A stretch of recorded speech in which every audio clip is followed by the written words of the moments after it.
Welcome to tonight's virtual meeting of the Port Phillip City Council.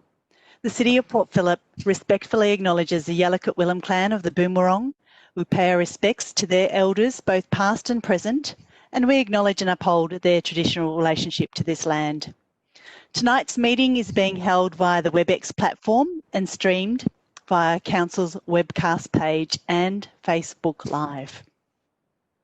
Whilst we have planned for this online meeting, there always remains the risk of technical issues that may arise that are beyond our control.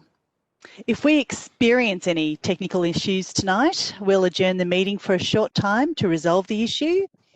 If the issue cannot be resolved and the meeting cannot continue, then we'll adjourn to tomorrow evening and details will be circulated to the public as early as possible. Meeting processes have been altered via resolution of Council to hear all submissions from the members of the public at the start of the meeting. Additionally, voting on all motions will be under division, where the Chair will call upon councillors individually in rotating alphabetical order to state their vote.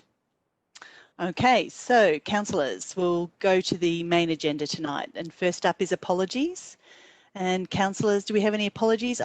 We're all here tonight, so there are no apologies. We'll go to item 2, which is the minutes of the previous meeting. Councillors, the minutes of the ordinary meeting held on the 5th of August 2020 have been circulated. Are there any questions in relation to those minutes? I note there are none. Then I'm going to put the motion under division and I'm going to call upon each councillor for their vote. First up tonight, Councillor Baxter. For. Do we have a mover and seconder? Oh, my apologies. I skipped that. You're right. Too busy opening You're going along fast. I'm going a bit fast. I'm happy to move. All right, sorry. Yes. Can I have a motion to confirm these minutes? Moved by Councillor Bond is first to move. Do I have a seconder? Councillor Baxter to second. Thank you for pulling me up on that one. We're off to a good start. I'm now going to put the motion one by one. So Councillor Baxter. For. Thank you. Councillor Bond. For. Thank you. Councillor Brand. For. Councillor Copsey. For.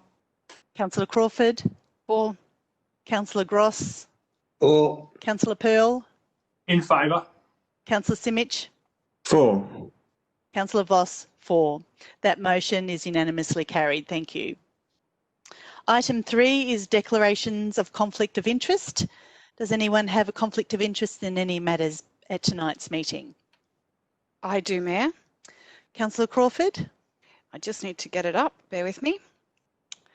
I have an indirect interest by way of conflicting duty in item 14.9 of the Council Plan and Budget, the recommendation part 5. I'm on the board of Napier Street Aged Care and Works to the Building Roof is one of several initiatives within the Business Safety and Accessibility Program, which is included in the budget. Okay, so at that part of the meeting, we'll ask you to exit the meeting. Any other conflicts, councillors, or interests? Okay, I note there are none, no further ones. So we'll move to item 4, which is public question time and submissions. So we'll now hear all the public question times and comments on report items from the members of the public. All requests to speak were required to be submitted by 4 p.m. this afternoon. At the time of registering to speak, submitters were given the option to join the Webex meeting virtually and ask their questions live during the meeting or have an officer read their statement on their behalf. So statements submitted by members of the public will be read in summary by an officer. Okay, so we'll go to the list. And first up tonight, I would like to call Tiffany Zen from St Kilda East. Tiffany will be speaking to item 7.1, which is the petition request to retain the temporary play equipment erected in Murchison Street, St Kilda East. Welcome, Tiffany. Thank you. Good evening, councillors. I'm speaking tonight on behalf of the residents of Murchison Street and the signatories of the petition. I've been a resident of the City of Port Phillip for the last 5.5 years.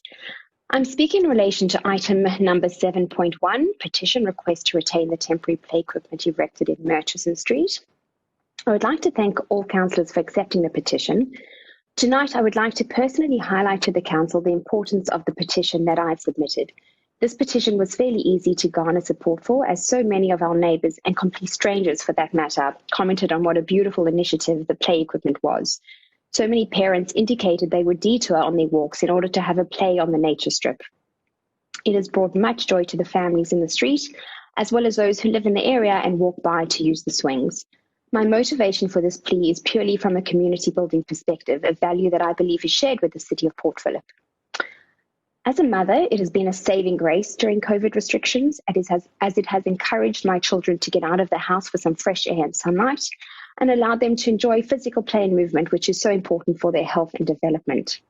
As a neighbour, it brings me so much joy to see other children and families enjoying the equipment, and feel so proud to share it with locals who hold similar values to my family. On that note, this equipment was actually gifted to us by one of the Murchison Street residents when we moved into the street.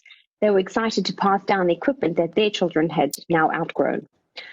I would like to highlight that while the petition emphasises the need for and use of the play equipment during COVID restrictions due to the limitations of children's movements, we are equally concerned about the communal use of these items during this time and the inherent risk of spreading infection. Therefore, we are happy to propose to unclip them when not in use by our family during stage 4 restrictions. However, when restrictions ease and ultimately in a post-COVID world, we would very much like the equipment to remain up for communal use.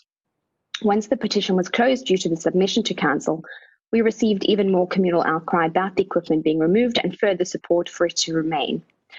According to the City of Port Phillip's website regarding nature strips, they have the potential to be so much more, and a number of residents have taken up the opportunity to better their street. However, it doesn't stipulate whether swings cannot be erected in this space. I would like to end by reminding councillors of the City of Port Phillip's vision, which is to leave our community and our people in a better place. I couldn't agree with this vision more, and I would like to believe that this play equipment speaks to the City of Port Phillip's vision. I will defer to council to work with residents to implement the most appropriate solution in the interest of community safety and enjoyment.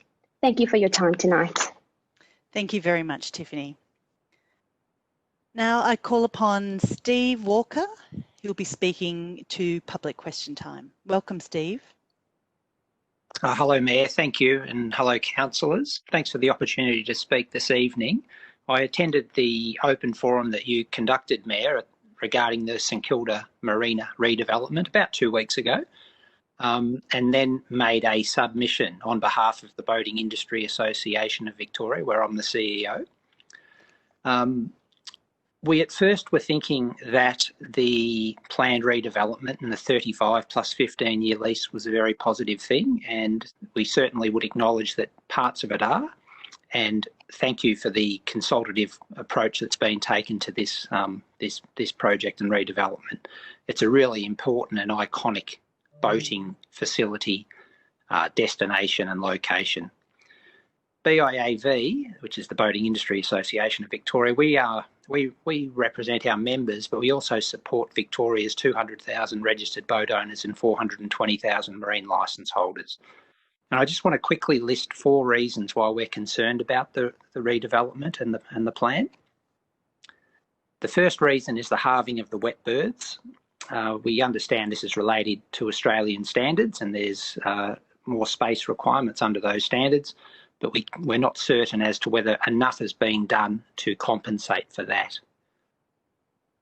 The second reason, the second concern, this is more of a concern, and it's the removal, or what seems to be the complete removal of all outdoor hardstand space. This appears to have been completely removed and would be a major step backward in terms of it being a boating specific facility. This seems to have been the result of the desire to have an expansive open space and walk path on the beach side of the entire site. St Kilda and the remaining City of Port Phillip coastline has many thousands of square metres of such space, and we don't think it is to the betterment of boating and the facility overall to convert that entire space to a walk path. We understand also that it will probably eliminate some of the businesses and certainly the Melbourne Trailable Yacht Club, and they've been there for decades. So we really are concerned about this elimination of all of that outdoor space for boats, access to the water, etc. The third concern, councillors, is the reference that the car trailer unit space for the boat ramp is going to be adjusted to cater for multiple use, and in particular for basketball. Now, this is a premium boating facility, and we think everything should be done to maximise it as such, and the car trailer unit parking should be a priority to be retained and enhanced. I understand it's going to be improved in terms of traffic flow and garden beds and other improvements, but we're greatly concerned about basketball being played there and how that'll impede on boating. And finally, councillors, the concept of the bridge. I know this isn't finalised and you've only made provisions to include it later, but the bridge would possibly eliminate mast-up yachts and certainly motorboats with tall fly bridges, and we think that's another symbol of this not being a priority as a boating facility and rather as a promenading area. Now, there are thousands of square metres of space for walking, coastal amenity and enjoying the city of Port Phillip foreshore, but we think this space should be preserved for boating specific facilities and access to the water.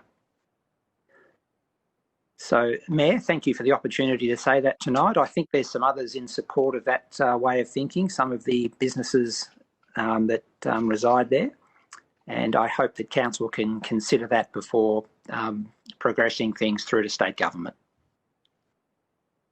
Thank you very much, Mr. Walker. Ms. McNeil, just perhaps if you could address those concerns, given this is in public question time. Thank you, Mayor. Yes, Council at the moment is considering, has asked the community to provide feedback on the proposed lease. The next step, now that the submission period is closed, is to consider those submissions prior to making a decision. So we can take these points raised today as another submission and propose that we respond to these points and any other submissions made altogether. And so there's two council reports coming up. One is on the 2nd of September, where council will hear all of the submissions, and there'll be a summary of all of the submissions that have been submitted. And then on the 16th of September, where council will make a decision. Thank you, Ms. McNeil. Now, I would like to call upon Rhonda Clark, who is speaking to item 14.9, the Council Plan and Budget 2020-21, the adoption. Welcome, Rhonda.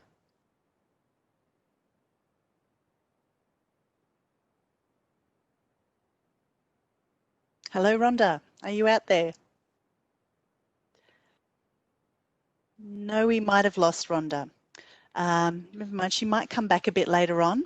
So we have a further 9 submissions that are going to be read out on behalf of the members of the public. Councillors, I'm going to call upon the name of each member of the public and refer to the Coordinator of Governance to read a summary of the submission.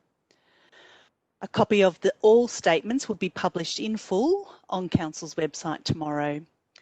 First up, public question time, Adrian Jackson from Middle Park. Through you, Mayor. Adrian Jackson's first question. Is Council pleased with the auction result for 8 York Street, St Kilda West, a surplus and vacant former kindergarten, sold on 18 July 2020 above the reserve price of $3.5 million, with the sale price being $3.675 million with 4 bidders? End of question. Thank you. I'll ask Ms McNeil to respond to that on behalf of Council, please. Thank you, Mayor. Yes, the property was successfully sold above reserve, and that has unlocked the value of that property to be spent on other property as needed by Council. So that amount will go into the property reserve to be spent when needed, but it also unlocks that property to be utilised fully by the person who has sold it and redeveloped for a fit for purpose use. So it's a benefit for the community as well as that neighbourhood. Thank you. And another one from Adrian Jackson of Middle Park.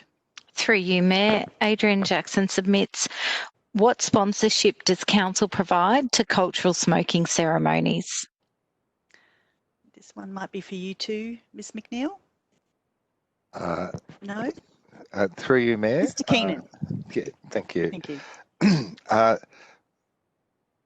We don't provide sponsorship for specific individual smoking ceremonies, but we do provide the Boon Wurrung Foundation with an annual payment of $15,766.70 for a range of cultural support and advice activities, and that does include the smoking ceremonies within that. Thank you. And another one from Mr Jackson. Through you, Mayor. Mr Jackson submits, what support does local government provide to religions and religious groups? Mr Keenan, this one's for you too. Yeah, through you, Mayor.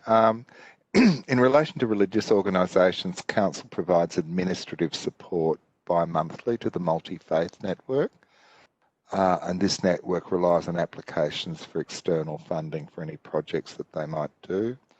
We also fund faith-based organisations via a competitive tender process for the community meal subsidy and community grant and diversity and ageing support grants.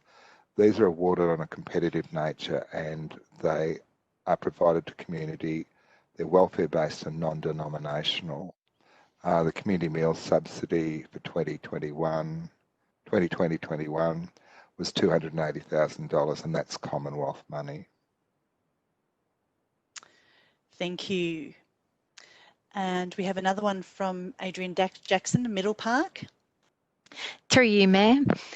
Why are ratepayers' funds being wasted on a green bin trial in Elwood when we already have a free hard and green waste collection on demand 4 times a year, and house blocks can also have a compost bin?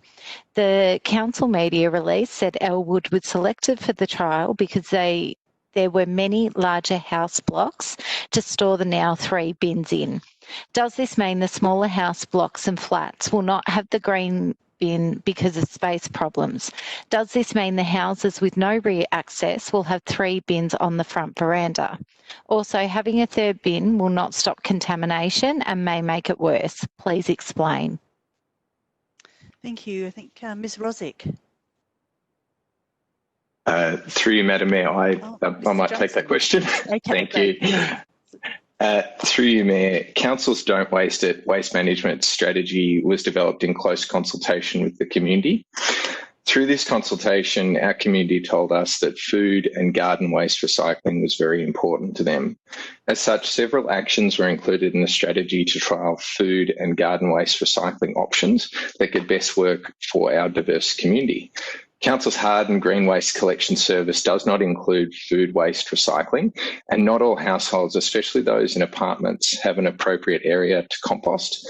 As such, Council adopted the trial of a green bin trial in December 2019 to test whether this type of service would suit householders, particularly those living in low-rise apartments in the city of Port Phillip.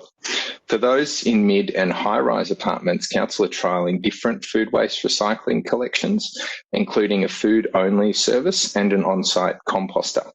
People are invited to store their bins in an area of their property which is most suitable to them to use and access.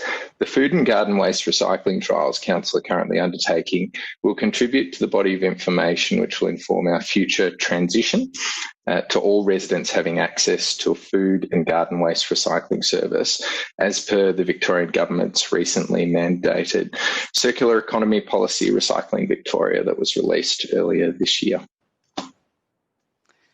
Thank you. And now we've got a further public question time from Olga Ruddick from Port Melbourne. I apologise if I've got that wrong. Through you, Mayor, the public question reads, I refer to the floodlights at Lagoon Reserve that were activated in April 2019. Correspondence stated these floodlights were for a trial period and were temporary. This ongoing matter has not been addressed with residents that have been impacted by these floodlights operating every night of the week for several hours. There was never any consultation. The changes made are not achieving a positive result or outcome. Was the installation of these floodlights compliant with Australian standards, control of the obtrusive effects of outdoor lighting? The direct glare and intensity of the floodlights is having an impact on the adjoining residents and visitors. Bright light shining into apartments and residents is a nuisance. Is there a compliance report? I would also like to know if the lighting experts undertaking the modifications provided a report as to how they calculated the changes will help. The intended purpose of the initial installation of the floodlights was for facilitating sports activities. So why are these floodlights now being used for passive reserve use when the sports lighting would have been designed to meet the guidelines for sport active use? This is far exceeding the requirements for passive use. It is a waste of energy and causes light pollution. The obvious solution is to install lights that are suitable for normal park use, similar to street lighting. The positioning of the lights is paramount and adjustments need to be made to the hours of operation and duration. Officers have suggested removing the weekend schedule, reducing the number of nights that the lights are activated. That would be a good start and I support such a move. End of submission.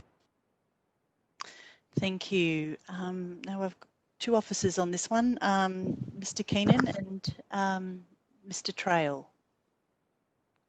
Perhaps. Through you, Madam Mayor. I'll respond to this question. In 2019, a petition requesting the ability for sports ground lighting for the purpose of passive recreation, including dog walking, was endorsed. In reference to the Australian standards, the 97 Australian standards have now been updated to a 2019 version that better supports the amenity light spill when we are constructing new lighting assets. An engineer has advised us that this is compliant when these old lights that are at least 20 years old are pointed correctly. The recent works we've done to elevate the lighting was an attempt to improve the current state for the remaining 6 to 8 weeks before daylight savings, and the lights no longer operate for that summer period. Under delegation and in accordance with the resolution, we are proposing and working with the community on this feedback to not activate the lighting over the weekends to respond to this community feedback, and then in summer bring back a assessment for ongoing use of this space as a dog walking option until we get the newly constructed specific sports lighting that has more improved pointed capabilities on the sporting reserve. Thank you, Mr. Trail. And next up, public question time, Jane Webster from Port Melbourne. Through you, Mayor, Jane Webster submits, as a ratepayer already amongst the most expensive in Victoria, I pay $234 annually for a combined permit. This allows me to park at my house, have one visitor and drive my paddleboard to the beach for recreation.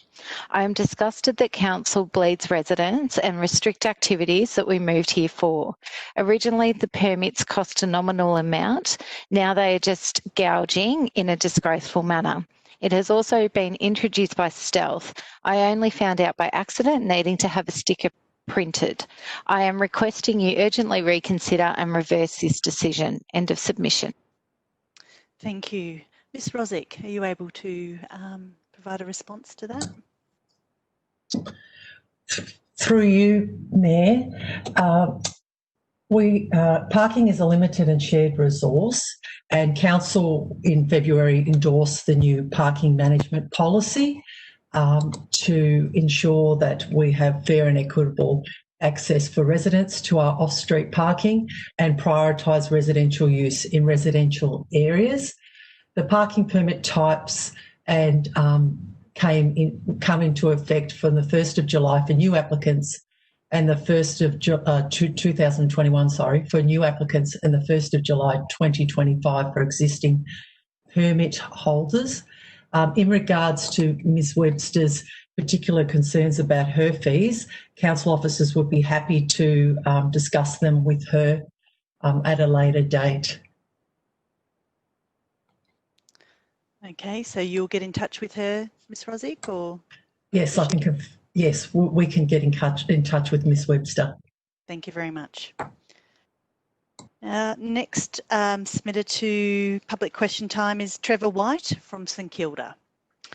Through you, Mayor. Trevor White submits, I'm speaking on behalf of the community group Unchained Inc. What was the council staff thinking and decision-making process behind deliberately withdrawing easy access to past council minutes and papers on the new, improved and more user-friendly website? Community groups and individuals rely on easy, unfettered access to the past council minutes and papers, annual reports, etc., to assist them in preparing submissions and keeping councillors and staff accountable for their decisions and actions or lack of action. Community engagement is a requirement under the new Act. Community groups and individuals prepare submissions on council issues. To do this, we would need the minutes and papers for the current council and the last 3 terms of council. If it's a space issue on the new website, another database website could be easily established and maintained. Having to go through the Governance Office for information would have created a bottleneck, slowed down the process to gain information, may require multiple requests, and probably lead to a request for more staff to handle the workload. Let's get the basic information back on the new website and review the culture that led to the decision. It's not often that many community groups agree on an issue, but I can assure councillors and staff that many groups are taking up this issue. I am aware that the system is being changed to repost these documents and thank the Mayor for her intervention. My point is that this withdrawal of easy and unfettered access to information should have never happened in the first place. It's not a good look. End of submission. Thank you for that. Ms Bennett, are you able to provide a response to that? Through you, Mayor. Firstly, I'd like to thank Mr White for his question. I've been advised that as part of the development of the new website, which was launched last week, officers considered a range of factors, including legislative requirements, accessibility considerations and functionality of the website. I also understand that officers undertook a comprehensive review of visitation data in January 2020. That review found in 2019 that there are total amount of page views on the meetings and agenda section on the site was around 72,000 hits, and of those hits, around 61% related to 2019 content, 17% related to visits to the landing page of meetings and agendas, and around 22% were for page views that were for information that was more than 12 months old. So that was the context in which officers looked at the change to the website. What I'd say in sharing the above, officers are currently in the process of adding the previous 4 years of council meeting records to the new website, and this is occurring over the next fortnight. We're also looking at how we can make available to the community the remaining years of the important civic history to the public through Council's library service, and we're hopeful to be able to provide some further information on that in due course. I just want to apologise for the inconvenience to the community as we're transitioning to the new website, and while we're working through this, if the community do need to access documents that are older than what's on the current website, we'd absolutely encourage them to contact the governance unit, and they'd be only too pleased to assist with their requests, but we're working to rectify access to relevant documents as soon as possible. Thank you, Ms Bennett.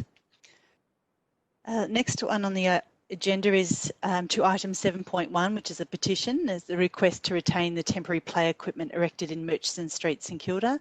And we have Adrian Jackson, Middle Park, please. Through you, Mayor. Adrian Jackson submits, for decades, some residents have placed children's play equipment on the nature strip outside their house, and I think that this is great. After all, the homeowner maintains a nature strip and children playing should not be discouraged. After the children grow up, the equipment is often removed. This temporary play equipment is in sight of the house for safety reasons too.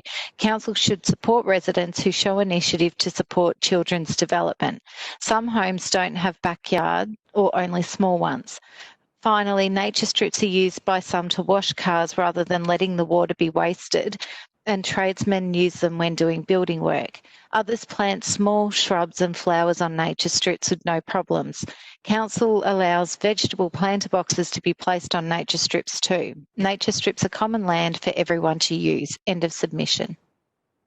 Thank you. And item 14.9, which is the Council Plan and Budget 2020-21, the adoption. We have Adrian Jackson, I apologise, Middle Park. Through you, Mayor, Adrian Jackson submits. In recent years and this year, submissions for the draft budget are infected by what I call submission stacking, like political branch stacking, where members of organisations submit many individual submissions rather than the executive of the organisation making a submission, saying it represents, say, 100 members and the main concerns are as follows. These individual often carbon copy individual submissions are labour intensive for the council staff and councillors and an immature way of doing business. Other readers of all the submissions are affected by this time wasting duplication too. Next year, council should suggest to potential submitters from clubs or organisations that they should meet up and come up with their members' concerns and resolve this waste of time.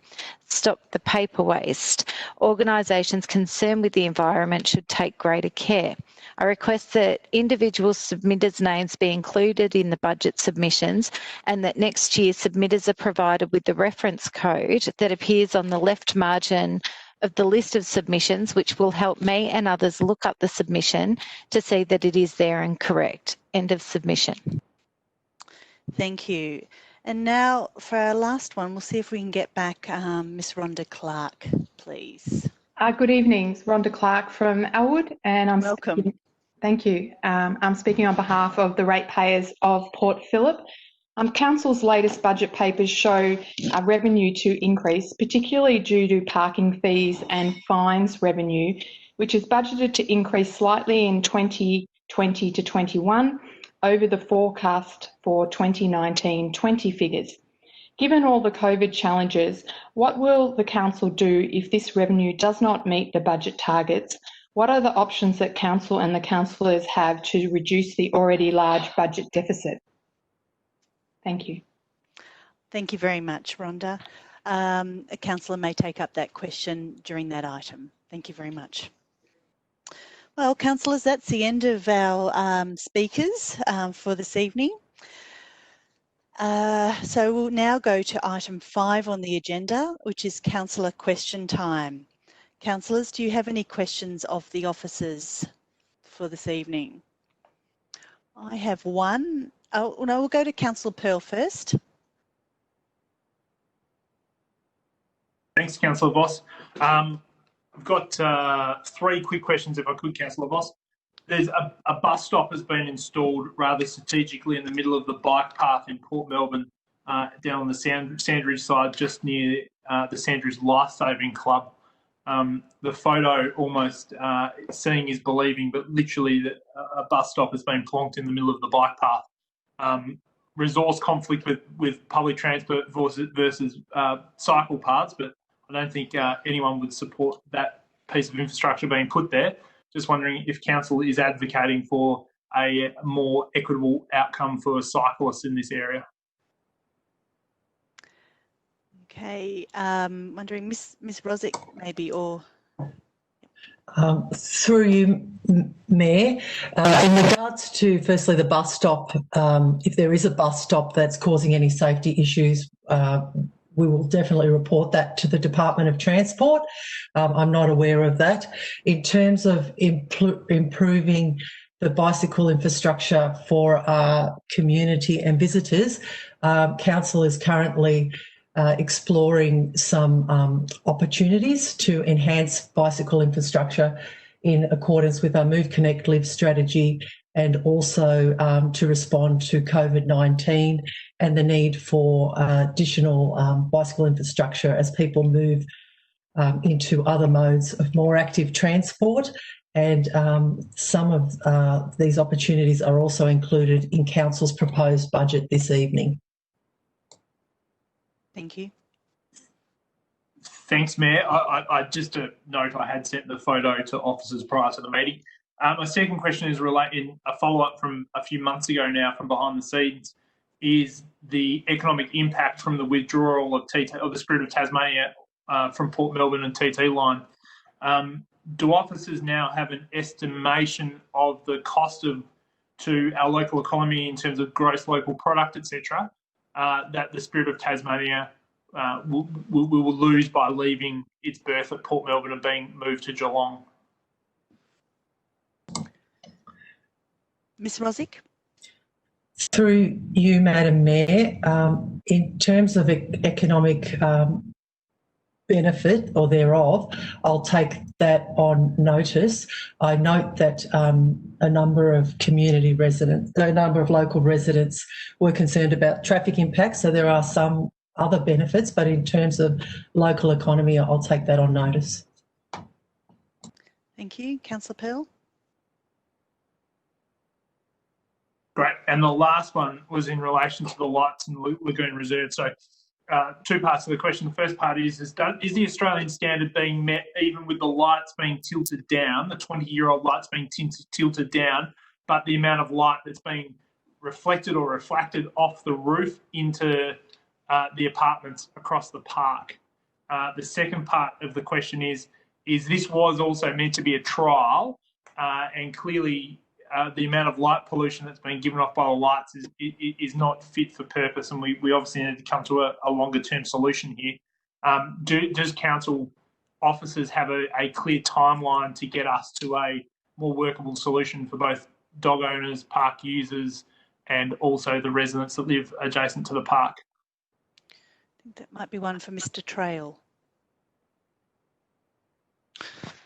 Through you, Madam Mayor, to respond to the Australian standard, the engineers of by-site inspection visually think that they are in compliance. To fully test the 2019 version to standards, you need to have lux levels from a window position. But I remind you that these infrastructure were installed many years ago prior to all these Australian standards, but we can definitely test the current state in accordance with the current regulations once we're allowed to have contractors go out on site under COVID conditions.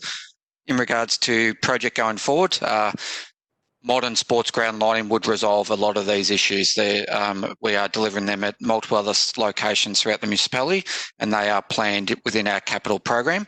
And that we've got within our capital program upgrades to that Lagoon Reserve. That is sort of planned out through the budget papers, but in terms of timelines, that is to be resolved with the current design and soil contamination and geotechnical studies being undertaken at that particular site. Any further questions, Councillor Pearl? My money's worth tonight. Thanks, Mayor. I also have a question. I think this one's to Ms Rosick as well.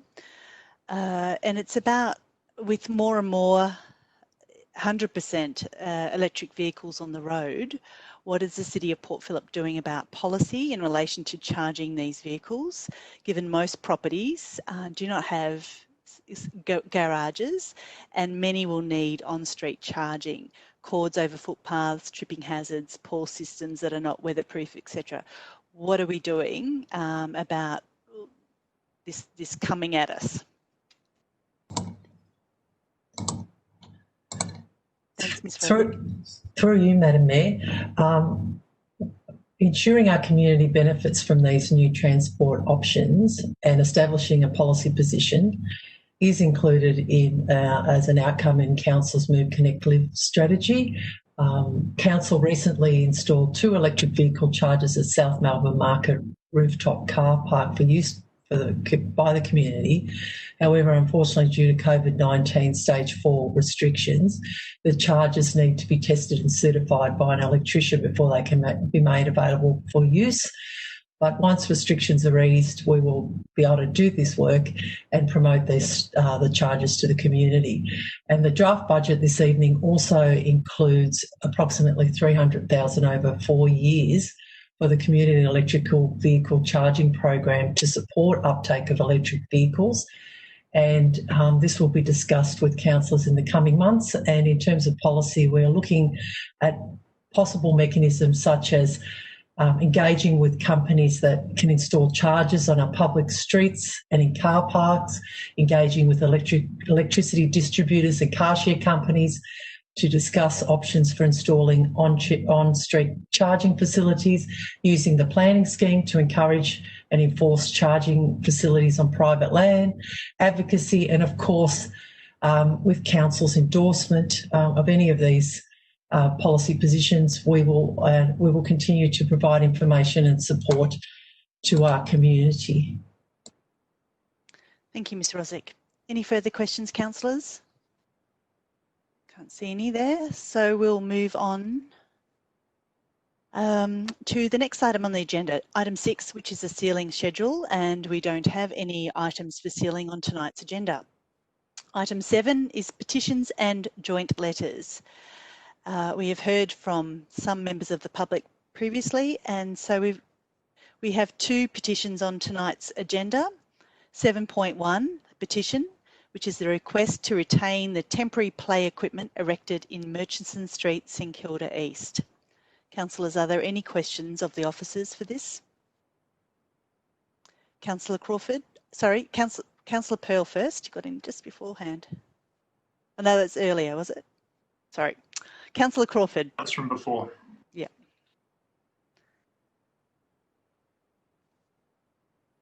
Councillor Crawford.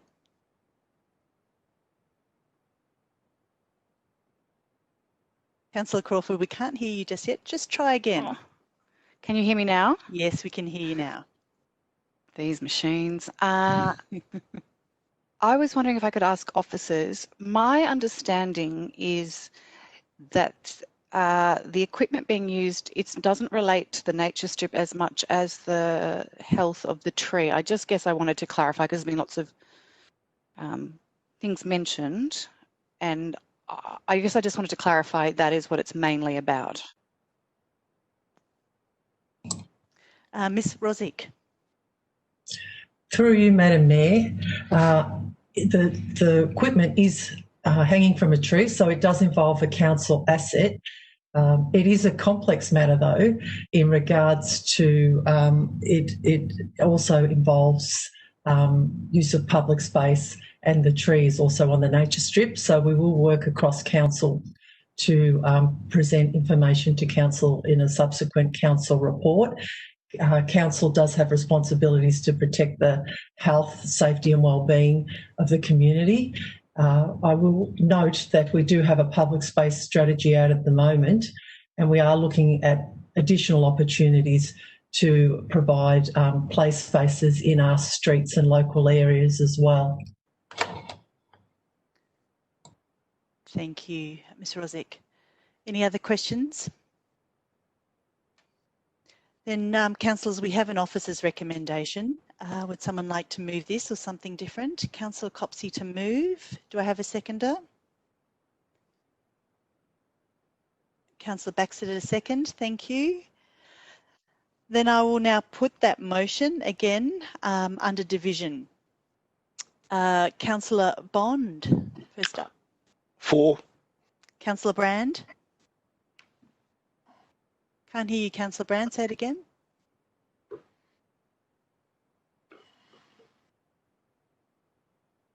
Okay, you might be having difficulties in hearing you, but I can read your lips and you're saying for. Is that correct? Right. Councillor Copsey? For. Councillor Crawford?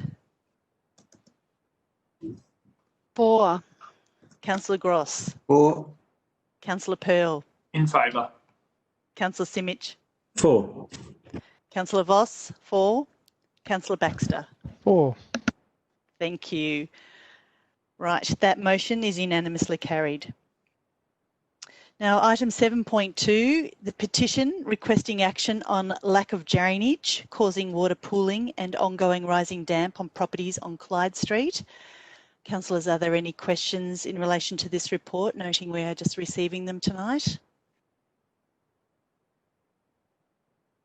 There are no questions. So, councillors, we have an officer's recommendation. Would someone like to move this or something different? Councillor Crawford to move and Councillor Copsey to second. Thank you. I'll just now I'll put that motion under division and call upon each councillor for your vote. Councillor Brand. Try once more. You're on mute. Councillor Brand? 4. Great. No? Yes, thank you. Oh, it came. It did. Oh my Councillor God. Copsey. 4. Councillor Crawford. 4. Councillor Gross. 4. Councillor Pearl.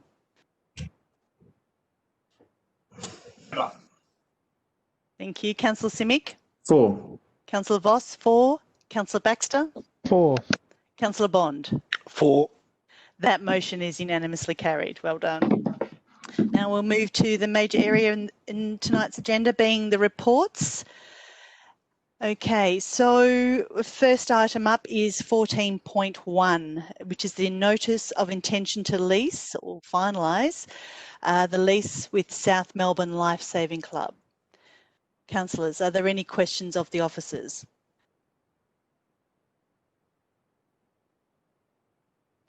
I note there are none.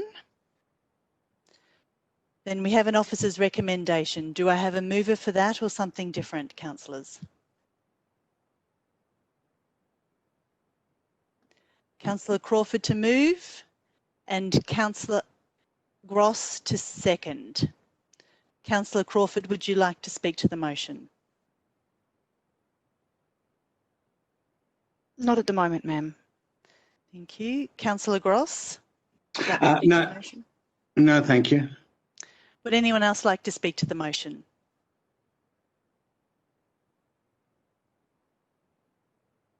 Councillor Bond. Yeah, just like to point out that when I was first elected to council 8 years ago, I think the very first event I went to was the announcement of a funding grant for the South Melbourne Life Saving Club. That would have been at the start of November 2012, and here we are coming to the end of my second term, and we're finally signing the lease with the club. So 8 years down the track, almost. I think it's 7 years and about 10 months, 9-10 months, for this to proceed to a lease. So whilst we often take a long while to get there, we do eventually get there in the end. So it's good to see this lease finally being signed, and the building down there is looking magnificent, and it gets a lot of use from what I see when I walk past it occasionally. So well done to all involved. Thank you, Councillor Bond. Councillor Brand.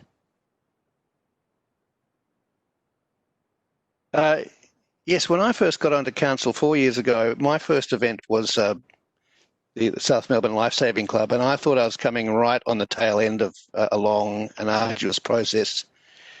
So it was just the beginning of the second half. But again, it has been difficult. It has been tortuous. We've got a brilliant building.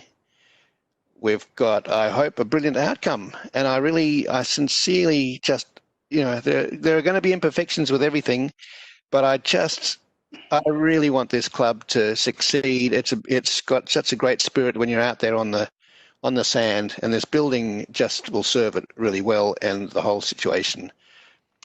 Let this be the successful end to the process, and that the next lot of councillors can just go down there and enjoy it. And good luck to everybody. I really hope this works well. Thanks. Thank you, Councillor Brand. I'll just also give you my 2 cents. I just wanted to thank the committee for being engaged in the process. I'd like to thank the officers of the organisation for persevering and continuing to work with the committee to get the best outcome here. I had the privilege to present at the AGM a few weeks ago, as I have done for the last 6 or 7 years, and they did also pivot and went online, and it was it is a great culture in the club there, and the building is beautiful. And I note that out the front or out the back on the sand there are so many people doing their individual exercise, even in the COVID time. It's incredibly well used, has to be beyond my expectations in terms of how well it is used, so which brings other problems such as maintenance and having it cleaned very regularly. But anyhow, I wish the club all the best, and it's a start of a new era for the club. Councillor Simic, you'd also like to speak to the motion. Just to echo those comments and say it's been a long project, long time coming. I'm glad we're finally at this point, and wish the club all the best of luck. Look forward to continued relationship. Yeah, very excited. Thank you, Councillor Simic. Councillor Copsey, would you like to close? No? Then I'll put that motion again under division. First up, Councillor Copsey. For. Councillor Crawford. For. Councillor Gross. For. Councillor Pearl. In favour. Councillor Simic. For. Councillor Voss. For. Councillor Baxter. For.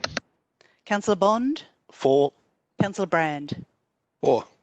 That motion is unanimously carried. Thank you. Item 14.2 is the presentation of the annual report for the Palais Theatre, Year 3. Councillors, do you have any questions of the officers? I note there are none.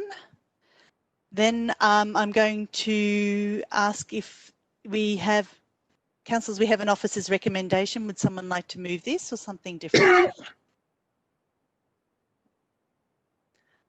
Councillor Bond to move, Councillor Crawford to second.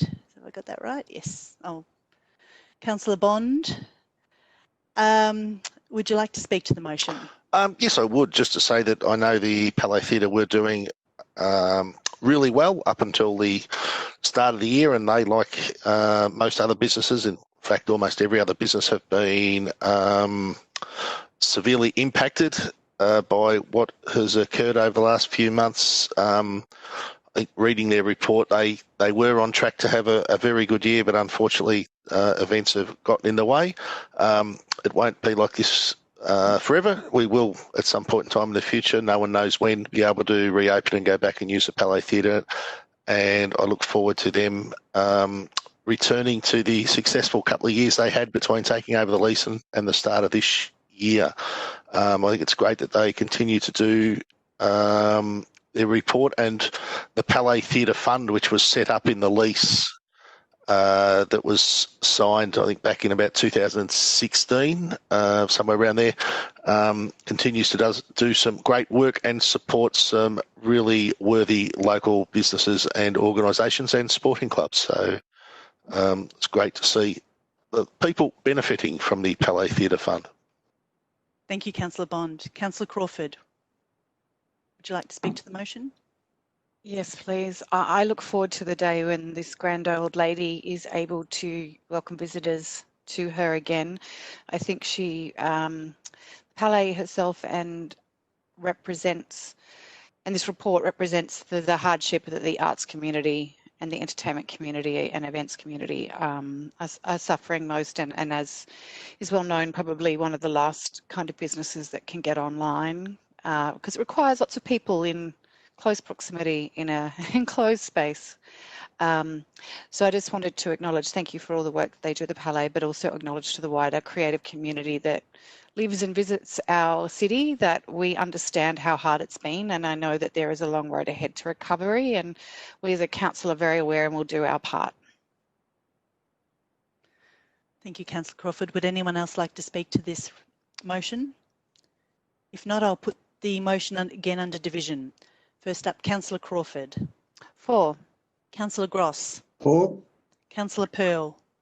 In favour. Councillor Simic. For. Councillor Voss. For. Councillor Baxter. For. Councillor Bond. For. Councillor Brand. For. Councillor Copsey. For. That motion is unanimously carried. Next up is item 14.3, which is the adoption of governance rules and the election period policy. Councillors, do you have any questions of the officers? I have one first up that I would like to ask, please. And that is probably to Ms Bennett.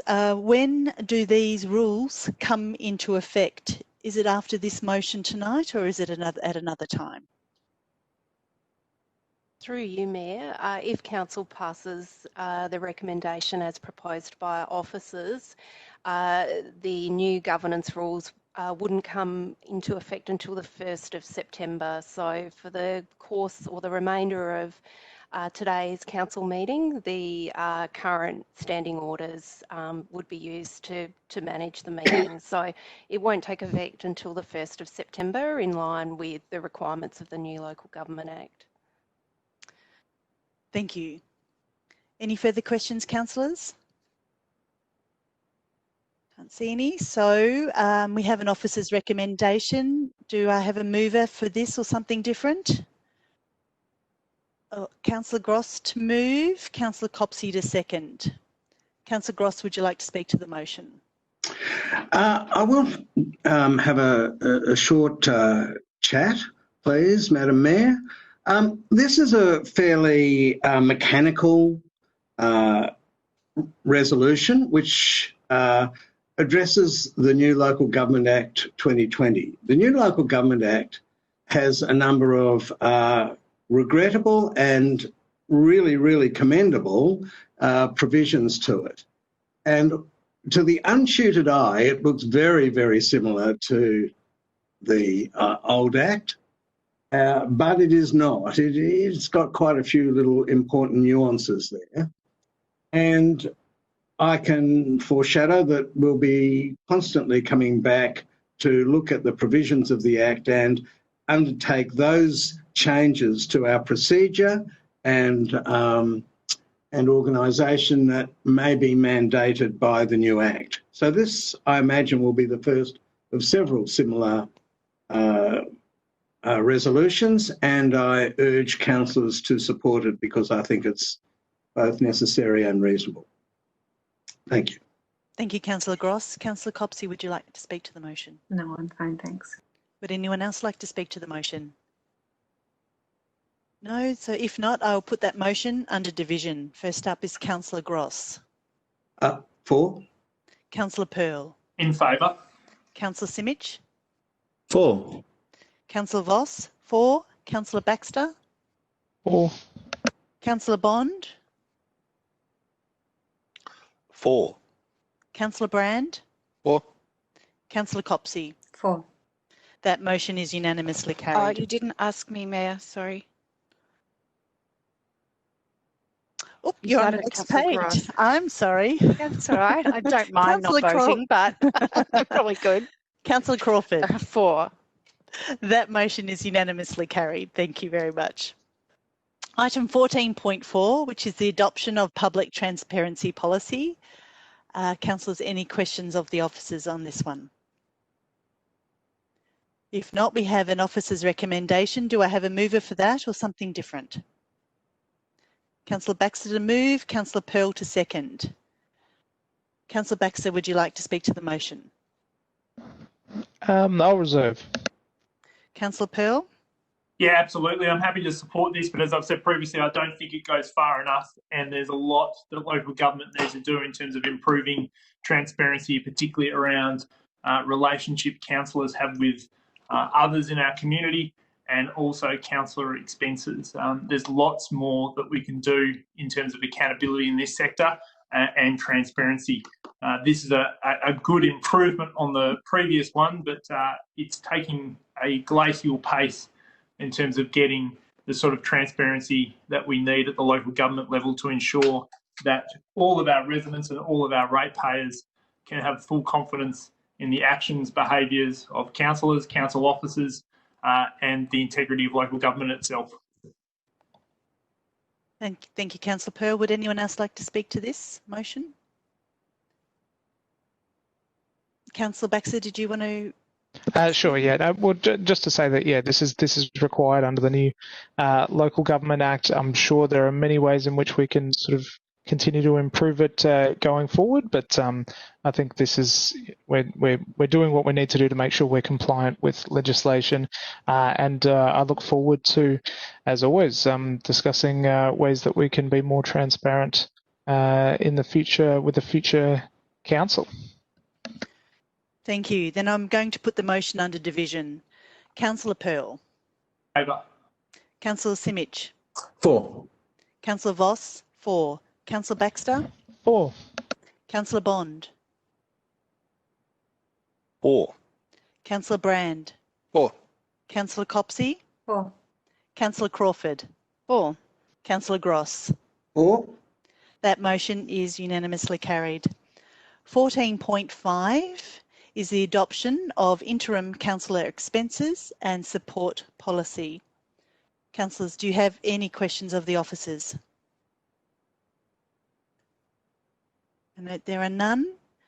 So, councillors, we have an officer's recommendation. Do I have a mover for that or something different? Councillor Copsey to move, Councillor Simic to second. Councillor Copsey, would you like to speak to the motion? I'll reserve. Councillor Simic, would you like to speak to the motion? Would anyone else like to speak to the motion? Councillor Copsey, would you like to close? No, that's fine. It's the third in this series of updates, but it's welcome to update it, and I hope this will support councillors for the remainder of this term and into the next term to execute their duties effectively. Thank you. Then I'll put that motion again under division. First up, Councillor Simic. For. Councillor Voss. For. Councillor Baxter. For. Councillor Bond. For. Councillor Brand. Sorry, Councillor Brand, I think you might be on mute. Oh, you thought I was abstaining. No, for. Thank you. Councillor Copsey. For. Councillor Crawford. For. Councillor Gross. For. Councillor Pearl. In favour. That motion is unanimously carried. And then we've got 14.6, which is delegation to the CEO under the Local Government Act 2020. Councillors, any questions of the officers? I can't see any. So, councillors, we have an officer's recommendation. Do I have a mover for that or something different? Councillor Crawford to move. Do I have a seconder? I'm happy to second. Councillor Crawford, would you like to speak to the motion? I don't need to speak to the motion either. So would anyone else like to speak to the motion? No? Then I'll put the motion again under division. Councillor Voss.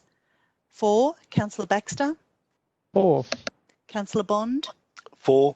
Councillor Brand. For. Councillor Copsey. Ooh, didn't quite hear you, Councillor Copsey. For. Thank you. Councillor Crawford. For. Councillor Gross. For. Councillor Pearl. In favour. Councillor Simic. For. That motion is unanimously carried. We're flying through these ones, but they are just fairly regulatory. 14.7 is establish the Planning Delegated Committee under the Local Government Act 2020. Councillors, are there any questions of the officers? I note there are none. So we have an officer's recommendation. Do I have a mover? We have Councillor Gross to move and Councillor Pearl to second. Councillor Gross, would you like to speak to the motion? No, thank you. Councillor Pearl, would you like to speak to the motion? No, thank you. Would anyone else like to speak to the motion? Then I'll put that motion again under division. Councillor Baxter, you're first up. For. Councillor Bond? For.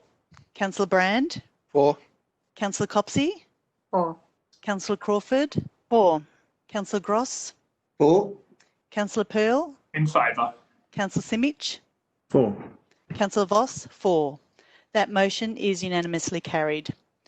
14.8, which is establish the IMAP Joint Delegated Committee under the Local Government Act again, 2020.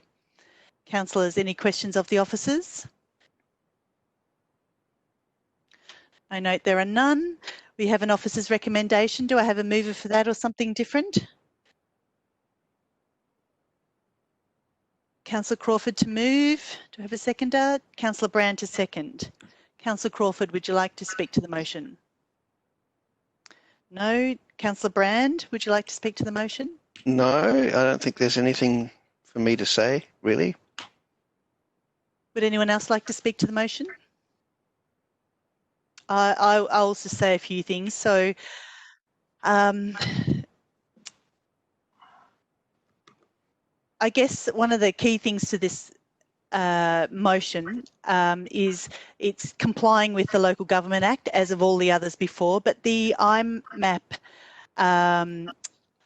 terms of reference and schedule changes are also being improved, and I think they're practical and sensible. So I think that I'll just leave it at that. So there's a bit of additional work in this particular motion, which all makes sense. Councillor Crawford, would you like to close? Then I'll put that motion again under division. Councillor Bond. For. Councillor Brand. For. Councillor Copsey. For. Councillor Crawford. For. Councillor Gross. For. Councillor Pearl. Against. Councillor Simic. For. Councillor Voss. For. Councillor Baxter. For. That motion is carried. Now, Madam Mayor, are we looking at the correct? Yes, we are. Cool. Sorry, the screen didn't update. Oh, right. So we'll go to item 14.9 now, which is the council plan and budget for 2020-21 and the adoption. Okay, and I note that Councillor Crawford, you have a conflict. So councillors, given the complexity of this item, I'm going to consider the recommendation in parts. We're going to move it in 6 parts, which seems to make the most sense. And I note, Councillor Crawford, your conflict will be in part 5. Is that right? Okay. So part 1, I'll just quickly read that because it's not on the screen so we know what we're doing. And that's 3.1 and 3.2, noting that the financial changes identified and incorporated into the budget in attachment 1 of this report, and notes the community engagement findings summarised in section 5 and detailed in attachment 2 of this report. Councillors, do you have any questions in relation to this part 1 of the motion?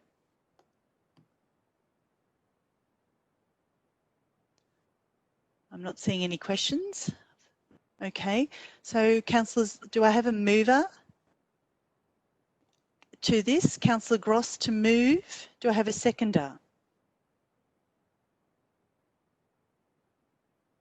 Councillor Brand to second. Is that correct? Yes. Yep. Thank you. I'll just write that down. Councillor Gross doesn't want to speak. Councillor Brand, would you like to speak? No, thank you. Would anyone else like to speak to the motion? I'm noting there is nobody else wants to speak to this motion. So I'll put the motion again under division. Councillor Baxter. For. Councillor Bond. Against. Councillor Brand. 4. Councillor Copsey. 4. Councillor Crawford. 4. Councillor Gross. 4. Councillor Pearl. Against. Councillor Simic. 4. Councillor Voss. 4. That motion is carried. We'll go to part 2 of the motion, and that will be 3.3, which is on the screen there. And I will quickly read it. Agrees to suspend the 2021 St Kilda Festival and quarantines the $1.7 million savings in reserve for a one-off spend on economic and cultural recovery activities to be determined by Council at a later date when impacts are better known and restrictions eased. Councillors, do you have any questions for the officers? Councillor Baxter. Thanks, Madam Mayor. Just a clarifying question in regards to the term one-off used here. So I'm assuming that means for this budget only or for this year only, but just would be great to have that that clarification there. Thank you, Mr. Carroll or Mr. Keenan. Through you, Mayor, that's right. The reality is this is a one-off saving and it can't be used to fund ongoing initiatives. So the money should be used to fund one-off expenditure. That might be multiple pieces of expenditure or multiple events or multiple initiatives, but they would be finite in term and not ongoing.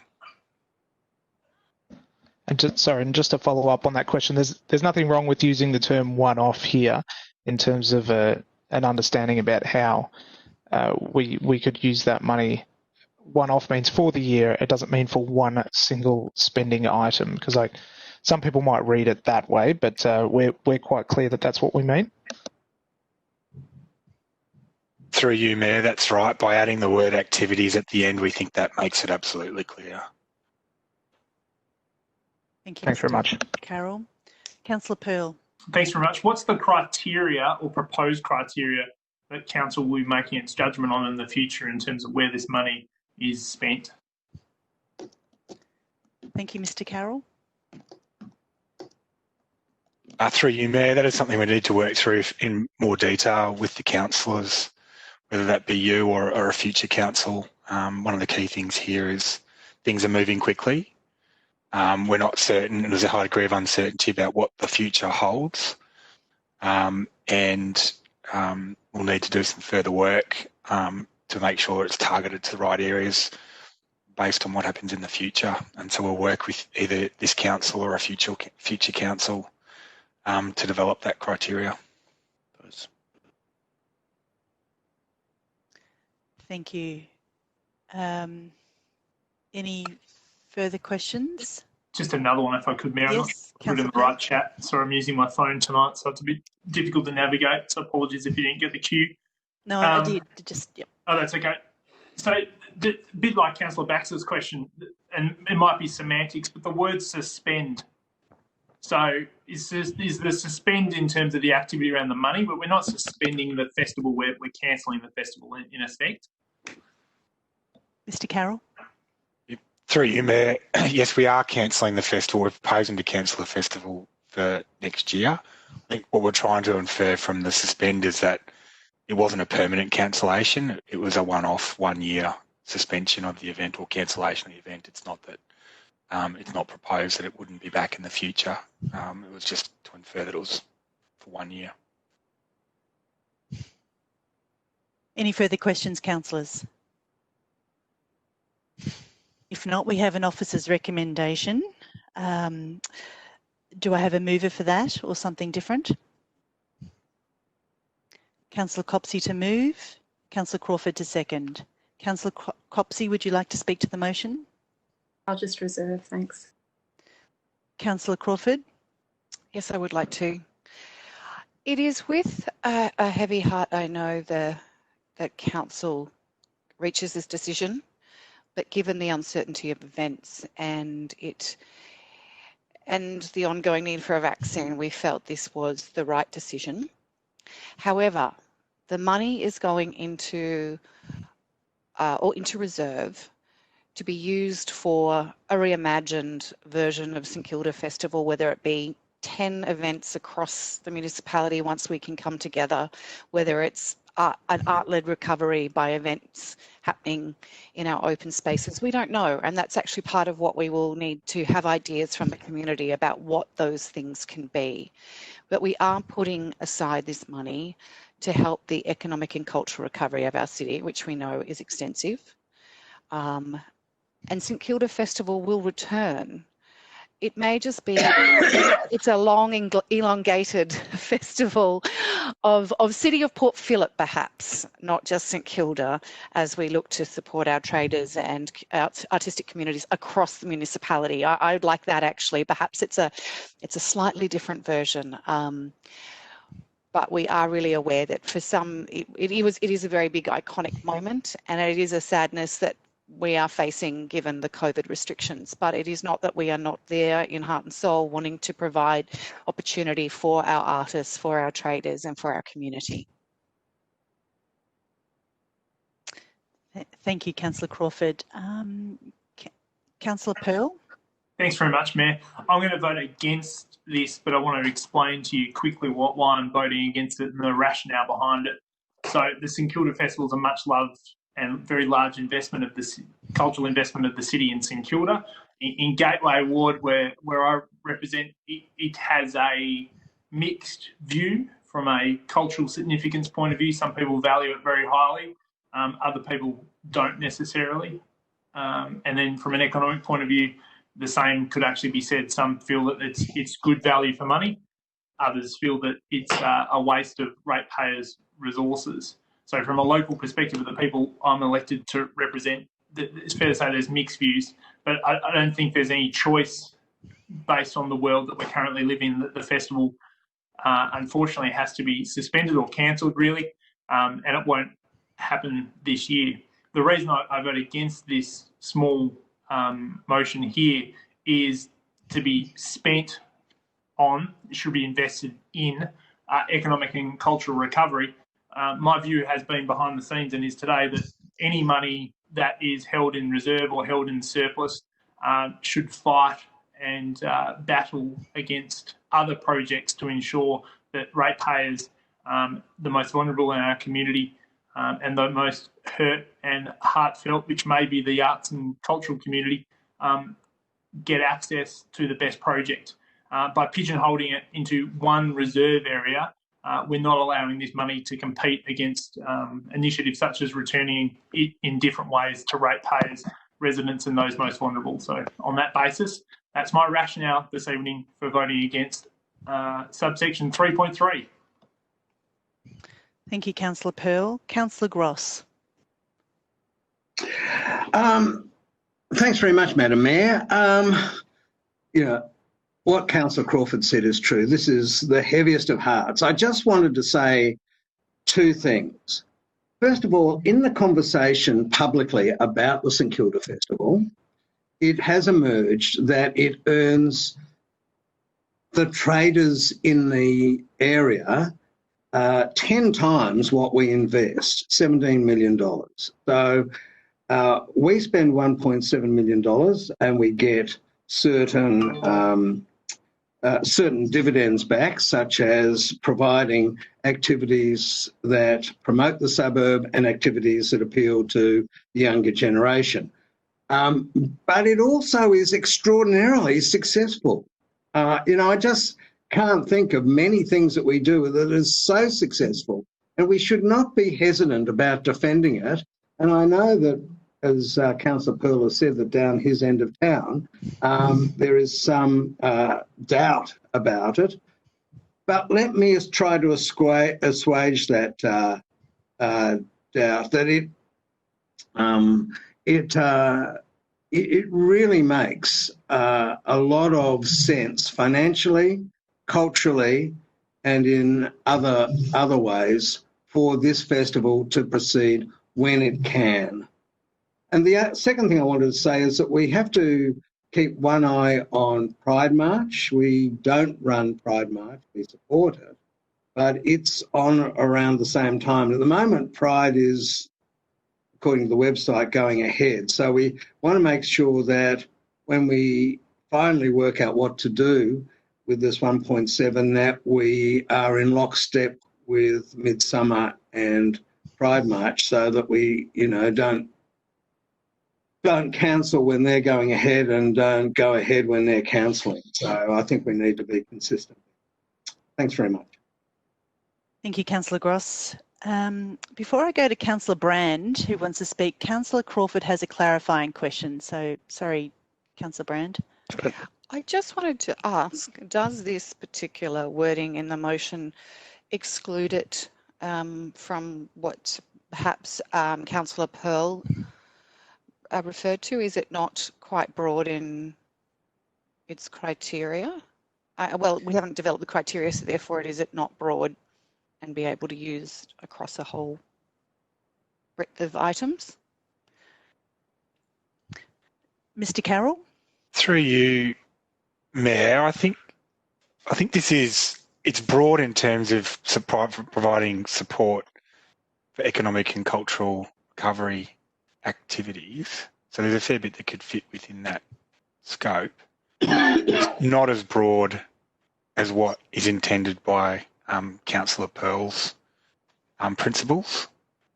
So where he would suggest that it would be available as part of the general reserve and for all projects, whether they be associated with economic and cultural recovery or just ongoing asset management or service improvement activities. Okay, thank you. Thank you. Councillor Brand, would you like to speak to the motion? Yes, I would. Thank you very much, Mayor. I cannot believe that I'm about to vote for, well, suspending is better than cancelling, but for whatever we're doing for 1 year, I just find it tragic and very, very sad because I am a strong supporter of the St Kilda Festival, and I just want to recount its its virtues. It does this incredible financial return to the local economy of at least 10 times the 1.7 million. I've seen other figures even bigger. It's the biggest free showcase of homegrown musical talent in the country. That will be sorely missed, deeply missed at this time. And of course, it's a great party. St Kilda, the St Kilda foreshore and the central St Kilda is really Melbourne's venue. It's something which belongs to the whole of Melbourne, not just us. And it's the best party venue in the city. And we put on a party which is one of the cheapest parties you can possibly put on for 400,000 people. That comes to about $4 a head. And it's almost impossible to put on a party anywhere, let alone a party this spectacular. And it would have been perfect, absolutely perfect for us coming out of the pandemic to have this massive get-together on the foreshore in this fantastic venue, listening to the music and being together again. I just thought this was going to be magnificent, and with this huge injection of funds back into the local economy, exactly what we needed. But the problem is, if we plan for it now and we can't go ahead, which looks quite likely now, in February, it is a calamitous waste of funding and effort and, precious funds and, sort of creative effort. It'd be just a terrible waste. So we just have to call it now, which is really upsetting. We have thought of doing different versions of it, like we did for the film festival. We did an incredibly successful virtual digital version of the film festival, which just was a great creative effort that worked really well and brought a whole lot of new ideas to the thing. But I just think with the festival, its fundamental virtue is that bringing together of people and live music. And I think something which is half-baked is going to be like, you're going to have, it's just not going to work very well. And I think we just bank the money and bring it back next year. And what we are doing with this motion is actually thinking about who is going to suffer the most sort of sorely from missing the effects of the festival effects, and that is the local economy, small business, retail, the music economy, the creative industries. They're the people who are going to suffer the most from not having the festival, and so I think it is absolutely right that we say that our plan B is to quarantine the funding in reserve for one-off spending on economic and cultural recovery. And in the blurb in the report, which specifically says, including a focus on small business, live music, and the creative industry. And I just think this is, it's a good outcome for a sad loss, and we'll get it back again next year, and hopefully we won't have a disastrous economic crisis on our hands next year, and we will have our local business and music industries back on track too. So I hope that they can enjoy the funding from it. They can enjoy the assistance that we'll get from the temporary suspension of the festival. Thank you, Councillor Brand. Councillor Baxter. Thanks, Madam Mayor. Look, I joining everybody in saying that this is obviously a massive shame. I know that the obvious economic benefits to local business in the area have been talked about, but it's also about the benefits to the cultural live music that St Kilda is so well known for. When as a young lad going to St Kilda Fest, remember seeing Regurgitator a really long time ago now. That was part of my sort of introduction to live music. I've been going to live music for a bit, but part of the development of the appreciation for live music that people have with them for their entire lives, and that's what sustains this big cultural scene that's so important to us and to Melbourne, to be honest.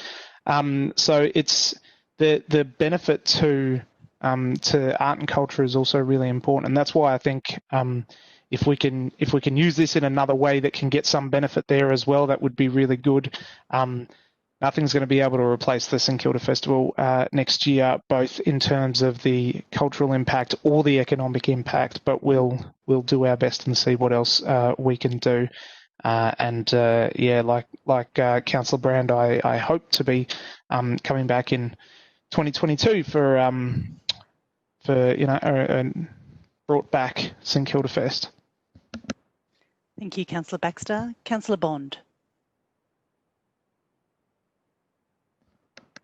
I too think it's a great shame that we've had to be in this position where we are forced to suspend and cancel, whichever word you wish to use, the St Kilda Festival for next year. It's such a great event. Over 400,000 people come down to St Kilda for the day. The economic impact, somewhere between $25 and $30 million to Victoria, most of which is spent right here in St Kilda. The beneficiaries are not just the local businesses. There's also the reputational benefit that it delivers to St Kilda, the tourism benefit, the cultural benefit with St Kilda's live music reputation. We're at the point where we've been left with no choice but to make this decision to cancel or suspend. There's 6 months out from the festival, this infrastructure that needs to be booked and deposits paid and confirmed, and these artists that need to be booked and deposits paid. All of that is just not possible for us to commit to in the current environment. Having said that, I won't be supporting this motion because I don't think the money previously spent on the St Kilda Festival should be spent the way we propose to spend it. We have this terrific event, the St Kilda Festival, where we spend $1.7 million and we return $25 to $30 million. That ratio of about 14 times is the envy of any event or most events in Victoria. I think the tennis Australian Open may have a better return than this, but the return we get on this particular event is much better than the Grand Prix, Moomba, you name any other event across Melbourne. they would all love to derive an economic benefit of this sort of ratio. So I have concerns that if we try and spend it in a different way or on different activities, we're not going to generate that same return. So to put it aside and make a decision here that yes, we must spend this money in a particular way, even though we don't know what that way is, I think is the wrong decision. If there should be an option here of if we don't find another event that's going to assist our local areas and assist our local businesses, then well, let's just save the money and come back bigger and better in 2022. So I won't be supporting this based on that. I don't think we should be forced to spend this money at any point in time in the future, which is what this motion tonight is binding us to do. Thanks, Councillor Bond. I'll also speak before we go back to Councillor Copsey. I'm going to support this motion and that the St Kilda Festival money is quarantined for the moment. In the coming months, we'll see further impacts and needs. And rather than making a hasty decision, I support taking a step back and doing some further analysis on the real needs of our community. It could be that the festival as we know it pivots, and we need more time to look at that. It could be it's reimagined, as we've heard. It could be even as a series of festivals that occur across our whole municipality. We don't know. But we need to use local providers and creative artists to curate anything that we do. And as we all need something to look forward to coming out of this dreadful lockdown, who knows? But it also could be held for the next council to decide on what's needed most. So I'm in favour of, just quarantining it for the moment so that we can make the best decision with a bit more time. Councillor Copsey, would you like to close? Thank you, Mayor Voss. Yeah, I think it's very evident the level of sadness about this. Collectively as a council, we are gutted to have to make this call. However, with the uncertainty around mass gatherings for some time, we unfortunately do have to make a call. It's a responsible thing to do to help with planning. I echo all of the points that have been made tonight about the value of the festival, not just the economic value, which is extraordinary for our city and for the state indeed, but also the cultural value of the festival. And it really is a huge shame to not be able to have this to look forward to.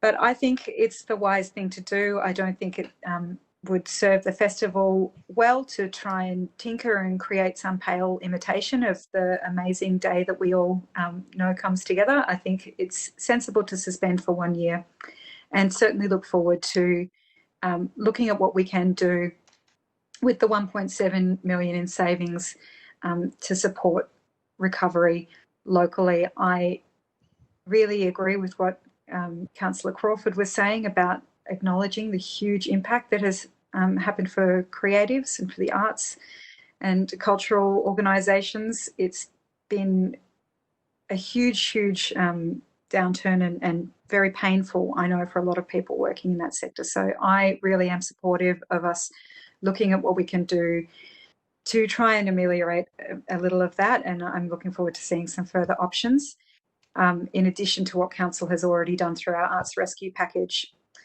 But I also want to acknowledge, as Councillor Bonds pointed out, nothing is going to replace the festival, and I think its irreplaceable nature is what makes this a very difficult decision for Council tonight. I just also wanted to take the opportunity to highlight the fantastic work of our festivals team, who I think do an absolutely unparalleled job. We have some very, very talented, experienced officers working in this space, and I just wanted to highlight tonight that I'm thinking about them and what they bring to their community and to our city and state with their work. And yeah, I'm thinking about you as part of this decision as well, but I deeply hope that you'll be involved in helping us come up with other creative ways to try and have an impact that benefits us all. And I guess we'll all be looking forward to when St Kilda Fest returns better than ever. And I don't know, my God, I'm going to dance that day. I think we all will. Thank you, Councillor Copsey. I will now put that motion under division and call upon each councillor for your vote. First up, Councillor Brand. For. Councillor Copsey. For. Councillor Crawford. For. Councillor Gross. For. Councillor Pearl. Against. Councillor Simic. For. Councillor Voss. For. Councillor Baxter. For. Councillor Bond. Against. That motion is carried. Now we're going to move to part 3 of the motion. Now this is quite a big one. It's going to be hard to fit on the screen. So part 3, councillors, will be essentially 3.4. And 3.4 has a number of components. So I will read it actually. Having considered all the submissions received and heard at the ordinary meeting of Council on the 5th of August, and having completed its budget deliberations, Council agrees to include in the budget 2020-21 the following. 3.4.1, reactivate Fitzroy Street and match the $75,000 funding from the Fitzroy Street Trading Association. 3.4, sorry, I'm not reading every word, I'm going to summarise. 3.4.2, mechanisms that support and promote businesses within the City of Port Phillip and encourage visitation, particularly establish a business advisory group consisting of representatives across the municipality and councillors. 3.4.3, St Kilda Junction accessibility improvements, allocate $100,000. This be funded from the Sustainable Transport Reserve. And 3.4.4, the St Kilda Road temporary protection bike lanes, advocate to the Victorian Government to fund and deliver temporary bike lanes.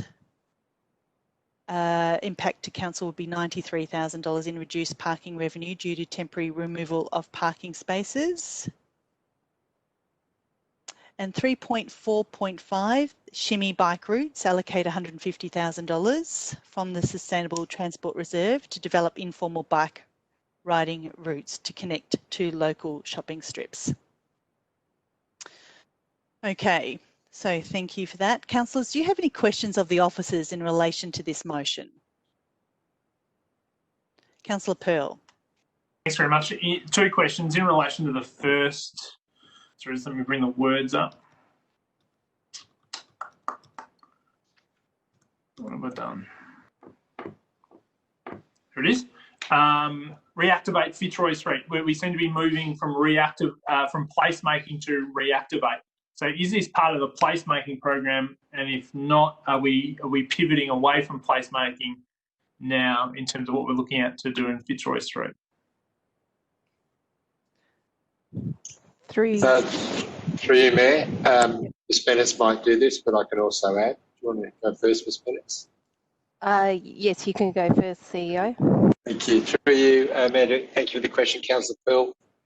The renew the activation program for temporary tenancy in Fitzroy Street was identified through the placemaking work that we did in Fitzroy Street. So it's part and parcel of the same thing. You recall we tried to gain state funding to support this. We were unsuccessful in that. The Fitzroy Street traders, through our conversations with them as part of the placemaking work, have now said they believe this is very important to go ahead. And subject to us being able to do that, lifting of restrictions, we are supporting that matching to enable this to go ahead. So it's been identified as part of the placemaking plan. But it's a separate project within that plan. Thanks very much, Mayor. And the second question is in relation to 3.4.2. Is it realistic that this program can be operated with $0? Ms Bennett? Well, operated and effective is probably what I should say. Sorry if I could add to that, Mayor. Through you, Mayor, there would certainly be staff time that would be allocated to supporting the business advisory group.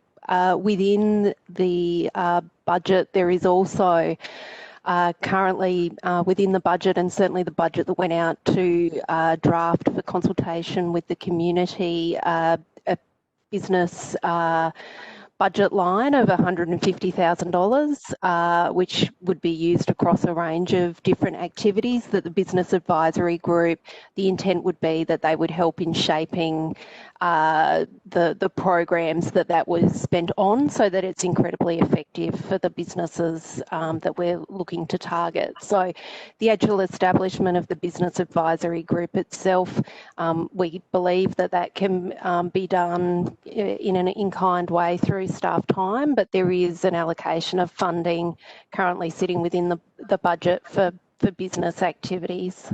So it wouldn't be an additional call on funding for the council if they were in mind to establish this. Thanks very much. Any further questions, councillors? If not, we've got an officer's recommendation. Do I have a mover for this or something different?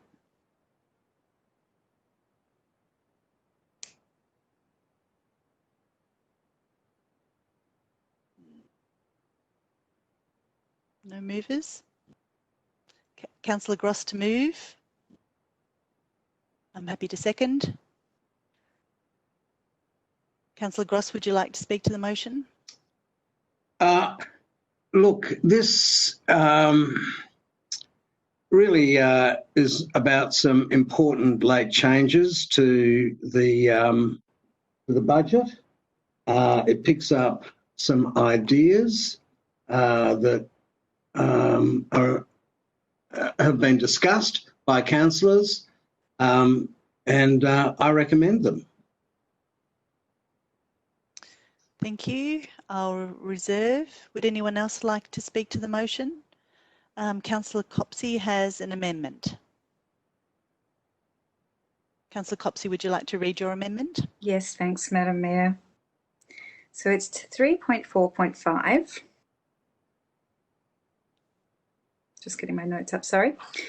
Yes, and it's there in red to add some further detail around the shimmy routes. So I'll read it out. Being A, Elwood to St Kilda East and Paran, brackets Dickens Street, Westbury Street, Carlisle Street, Williams Street and Nightingale Street. B, Elwood to St Kilda, Beach Street, Broadway, Mitford Street, Blessington Street, Shakespeare Grove and Ackland Street. And C, St Kilda to Albert Park and South Melbourne, brackets Richardson Street, Longmore Street, Cowderoy Street, York Street and Lock Street. And then on the next points, adds a new 3.4.6, thank you, officers, being provides additional funding for bike infrastructure delivery as follows. 3.4.6.1, installation of a temporary protected bike lane on Park Street between Moray Street and Kingsway, brackets through line marking and flexi bollards, and brackets being stage 1 of the Park Street bike link to extend St Kilda Road, brackets $150,000. 3.4.6.2, a council contribution to the development of temporary central safety improvements for bike riders along St Kilda Road from St Kilda Junction toward the CBD, subject to state government funding the balance, brackets $280,000. And 3.4.6.3, a council contribution to the development of temporary safety improvements for bike riders along Jacker Boulevard and Beaconsfield Parade, subject to state government funding the balance, brackets $250,000. Thank you. That amendment is acceptable to me as the mover, Madam Mayor. I think it's too much of a difference, Councillor Gross. We need a second, a seconder to that particular amendment. Do I have a seconder to that amendment, councillors? Councillor Crawford to second. Okay. Councillor Copsey, would you like to speak to your motion? Off mute, sorry. Your amendment. Yeah. Yes, thank you. Thanks very much to officers for helping to prepare this for me to help look at ways that we can take advantage of the extraordinary jump that there's been in cycling locally. The local stuff we can do fairly easily with some temporary markings, and we know that there's been over 300% increase in bike riding across a great area. And I'd say in Port Phillip it's probably nearly as high, although I know we have a really strong cycling culture here locally anyway. In terms of the responses that we received to the budget, increasing support for cycling infrastructure was in the top 5 of topics that people would like to see us put forward. So I really hope that we'll gain support for this tonight. These are all practical and I'd say fairly options that have a fairly good chance of coming to fruition if we work with our partners in making these temporary and pop-up improvements. Great to have some clarity around what we can pursue, and just also wanted to note that of course we're open to considering other locations as they come forward, but I think that these are ones that we might pursue in the short term. Obviously the COVID shutdown has represented a really huge disruption to the way that we move around, and what we can do to promote not only people getting outside and getting active during their hour a day, but to help embed some of those safe and healthy transport options for when we emerge into the new normal. I think that this is a really fantastic way to get some runs on the board. And I know that certainly I've been getting feedback that some of our constituents are looking with envy at some of what our neighbouring councils have put forward. So hope that I have support for this amendment this evening. Thank you. Thank you, Councillor Copsey. Before I go to Councillor Crawford, Councillor Bond, you have a clarifying question? Yes, I'd just like to know what's the total additional spending here, where is it being funded from, and what impact does that have on our full year financial surplus or deficit? Okay, I know we've taken out the shimmy lanes that were in there before, but who can answer that one for me? Who's added it up? Mr. Carroll? Through you, Mayor, I think it adds up to about $680,000 extra. I suggest that would need to be funded through the Sustainable Transport Reserve or another reserve, as opposed to the cash surplus, which we should reserve for contingency. Yes. If councils were reminded to fund it. Thank you. Now, Councillor Crawford, would you like to speak to I've got another question, actually. Okay, Councillor Bond, another clarifying question?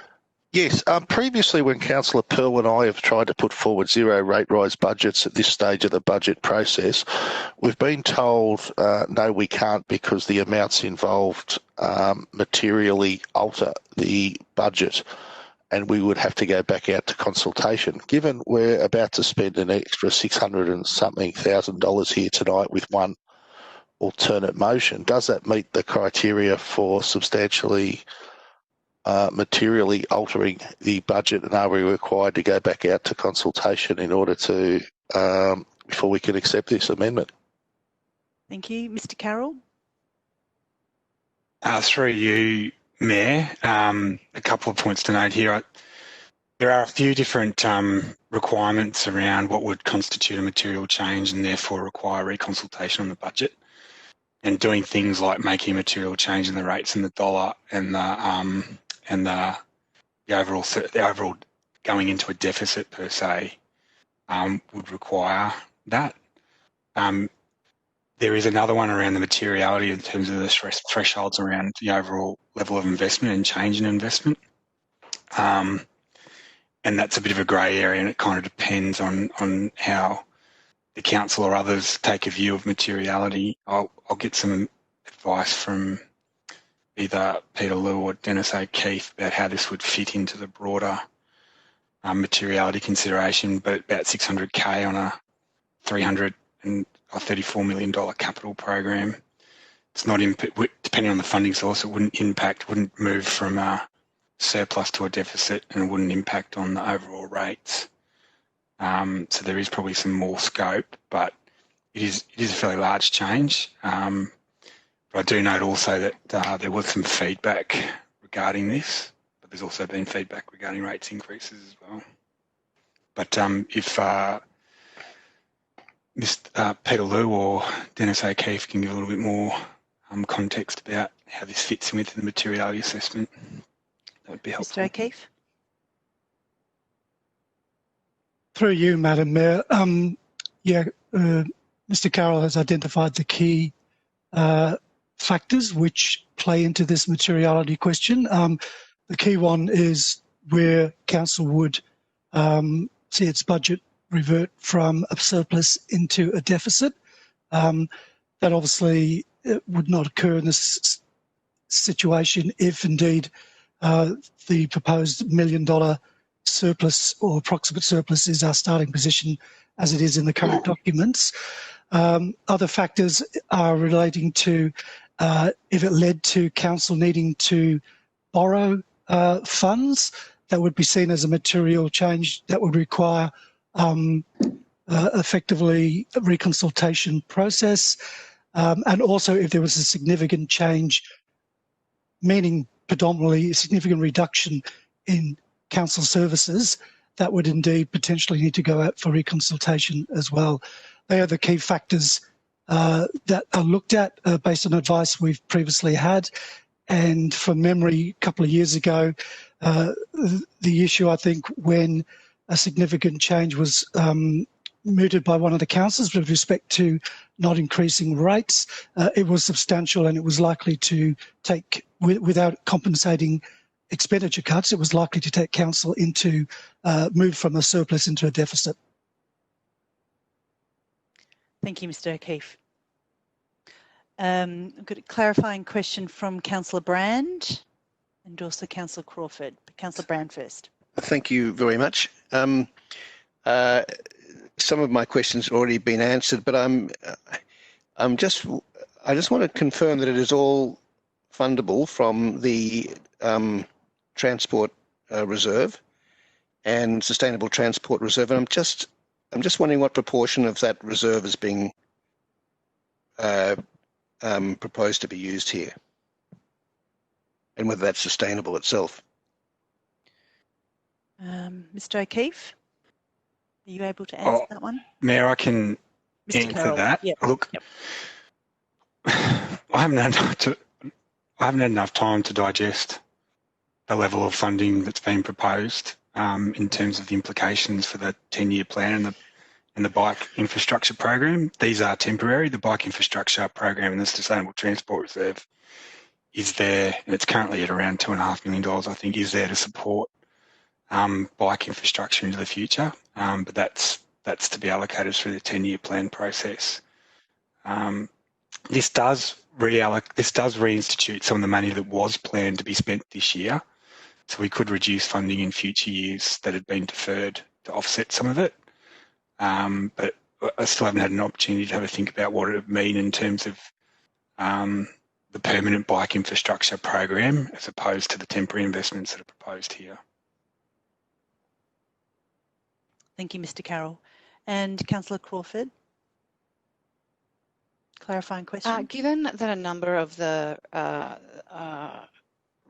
parts to this amendment are reliant on state government coming to the table and matching funds, isn't it more a possibility as opposed to a definitive spend? I don't know if that makes any difference around the materiality. Mr. Carroll? I think that's... Through you, Mayor, could Councillor Crawford clarify that? No, I guess I'm just interested that a lot of these are more kind of ideas of pop-ups, ideas that could lead to permanent infrastructure, but a lot of it is dependent on state government funding or coming to the table. So does that lessen any effect on what would be considered materiality, like a material change? Not really. I don't think it does. No. Okay. Through you, Mayor. Thank you. Councillor Brand? Yes, could we just have an indication of which ones, which of these proposals actually is dependent on government funding? I can't read the whole lot of it at the moment. Subject to government funding. That's the 280,000 and the 250,000. Okay, so they're so they are the ones that are may or may not happen, but we're just allowing for them to possibly happen. I'm asking that as a question. I'm not sure who can answer that question apart from I Councillor can answer Copsey. as the mover. Yeah, that's correct, Councillor Bond. It's 3.4.6.2 and 3.4.6.3 are subject to state government funding. I'm Councillor Brand. Sorry to tell you, but Sorry. I don't even remember what I called you. Councillor Brand, I'm very sorry. Thank you. Any other questions? Any other clarifying questions? Otherwise, we'll go to Councillor Crawford as the seconder to this motion. If you would like to speak to the motion, to the amendment. No, I'm fine. Would anyone else like to speak to the amendment? I see Councillor Pearl. Thanks very much, Madam Mayor. Look, Councillor, I've had a brain fart as well. Councillor Copsey, sorry, that was very offensive. I'm sorry, there was that wasn't planned at all. Just my brain stopped. Apologies, Councillor Copsey. Councillor Copsey is a rightful advocate for bike infrastructure in our city, and she has been for a very, very long time, and that's very admirable. The bike infrastructure requirements under this council have been, I think we'll all agree, we would have liked to have done a lot more over the 4 years, and probably we should have prioritised it perhaps more strategically in our council plan 4 years ago. And I guess if I had my time over again, I would be a bit more focused on infrastructure plans as opposed to plans and strategy. This council has been dominated by plans and strategy as opposed to building and action. The bike infrastructure in our city, particularly in Gateway Ward, is fragmented in parts, and there's lots of maps and plans to put that fragmentation back together. But the infrastructure and investment in bike paths down this end of the city really has been ad hoc over a number of decades, with the exception of the Bay Trail and along the railway line in Port Melbourne into the city. And that's causing resource conflict. So the perfect example is the Cecil Street separated bike path, which was the first in the city, which was a very expensive piece of infrastructure. Largely it's not used now on weekends because it's not really safe to use in that it's really turning into a more seating space in terms of the way councillors behave there. Yet that didn't foreshadow the development in that then happened in Murray Street, etc. So we have work to do, and I think what Councillor Copsey here is doing is admirable in that she's targeting individual projects that she's passionate about and she wants to be built, as opposed to just writing more plans. I don't know what the total amount of bike path council money has paid for in the last 4 years as opposed to state government funding. It would be interesting to get that number. But in terms of the item she's talked to in relation to Gateway Ward, Park Street is a transport nightmare for everybody at the moment. It's a resident nightmare from a feedback point of view, and putting a bike path there, I just don't support. I know there's a number of people that do support it, and I understand where they're coming from, but by and by, I really don't think that's a good idea. St Kilda Road is a fascinating one, and it'll be interesting to see what happens to St Kilda Road over the next decade. One thing COVID will do is completely change the way Melbourne works and Melbourne functions.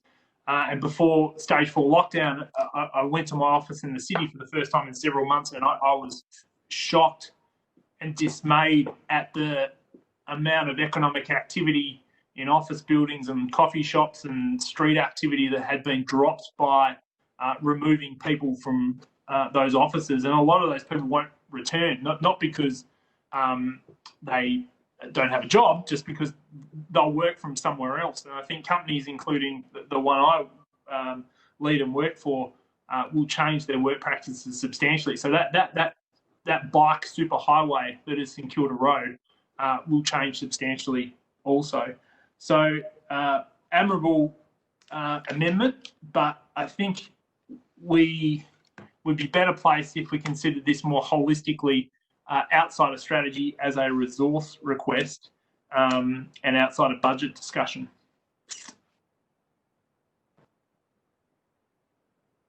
Thank you, Councillor Pearl. Now, does anyone else want to speak to this? I'm getting a bit lost into the amendment, please. I think the next was Councillor Bond. Thank you. Councillor Bond. Yes, but I won't be supporting this. We went through a budget process, and when we found we had a financial revenue hole to deal with, we went through and we cut a whole heap of projects and deferred a whole heap of projects, such as Albert Park Bowling Club, who have been chasing us for years, for 5-6 years. They've been wanting to renovate their building, and we keep saying no, and we said no again this year because, you know, we're in a financially tough position. Lagoon Reserve lighting and the groundworks, we've been doing master plans on that. I think 2013 we did one, or 2012, and we've been deferring that works for years, and we deferred it again this year because we had a budget issue to deal with, a budget hole to fill. You know, we've even looked at cutting, or we have cut essential, what I consider to be essential services, such as street cleaning, where we got rid of the high pressure cleaning on Fitzroy Street and Ackland Street because, you know, we had to find the money from somewhere. Asset renewal, which for years we've been told you can't touch your asset renewal. It's one of the first things that councils should do. We even deferred some of our asset renewal out to future years because it was considered, the emergency budget emergency we were facing was so dire that we were even prepared to do that. And yet here we are at the last minute trying to put another $600,000 into cycling infrastructure. This isn't considered decision making. We don't know. A lot of it is, we don't know what these plans are. They're very much unplanned. I've never heard of whatever it is we plan to do to Jacob Boulevard and Beaconsfield Parade subject to state government funding. I'm not even sure there is a state government proposal for that particular area for cycling. If there is, I'm not aware of it.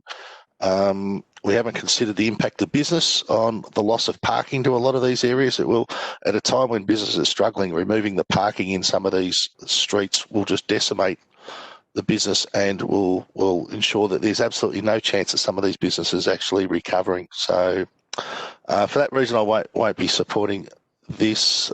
We certainly should be making these changes in a much more considered manner than at the last minute at a council meeting on the eve of this council, the curtain being drawn on this particular council. Thank you, Councillor Bond. Councillor Brand.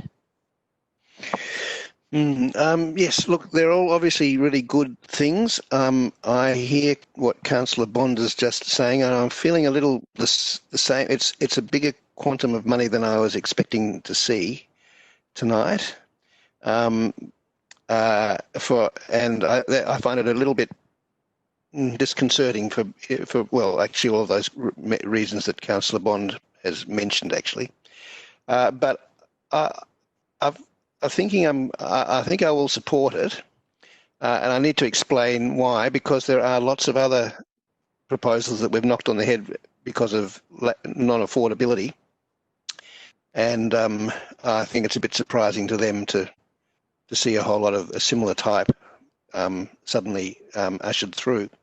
But I think the two qualities that, or the two factors that make it supportable for me is that one, they're all things which are tied to the moment now, either because there's an opportunity to do them because we're in the middle of a lull in transport, or there's it just has to happen now if it's going to happen at all, like the St Kilda Road one in particular. So they're opportunistic. They need to be done now rather than just any time, but it'd be nice to have, but actually they should be done now, or at least looked at if the opportunity arises. And also because they're coming from a reserve which is dedicated already to, it's got money in it, which is dedicated already to these sorts of projects. So it is not actually changing the final budget position in terms of the cash surplus it's just not affecting that at all because the money is already allocated in a sense, but this is just making it specific what it's going to be spent on, and spent this year if it can be. So I'd sort of be resisting it actually because I think it is a lot of money to right at this moment. But when it comes to the substantial reasons why that's a problem, I don't think it's so much of a problem. Because I think they're all good projects, and I will support them. And I think the mitigating factors are sufficient for to support these obviously worthwhile, important things to do. Thank you, Councillor Brand. Councillor Baxter. Thanks, Madam Mayor. I'll be supporting the amendment. I think it's really important. Obviously, as we've gone through this budget process, we have needed to change things and pivot as we've seen the various outcomes. Almost seems like never ending. Something new has transpired in this pandemic, and one of those is the fragility of the public transport network in this sort of environment.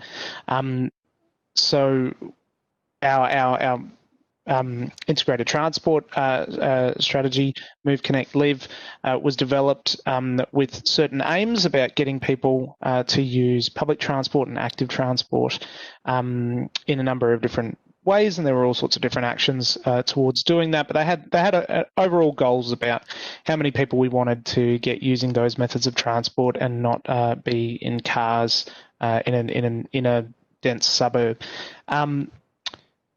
Given that two things have happened, one, the stuff about public transport being brittle in this sort of environment, and two, the massive increase in take up of bikes and bike usage means we need to be agile and we need to pivot.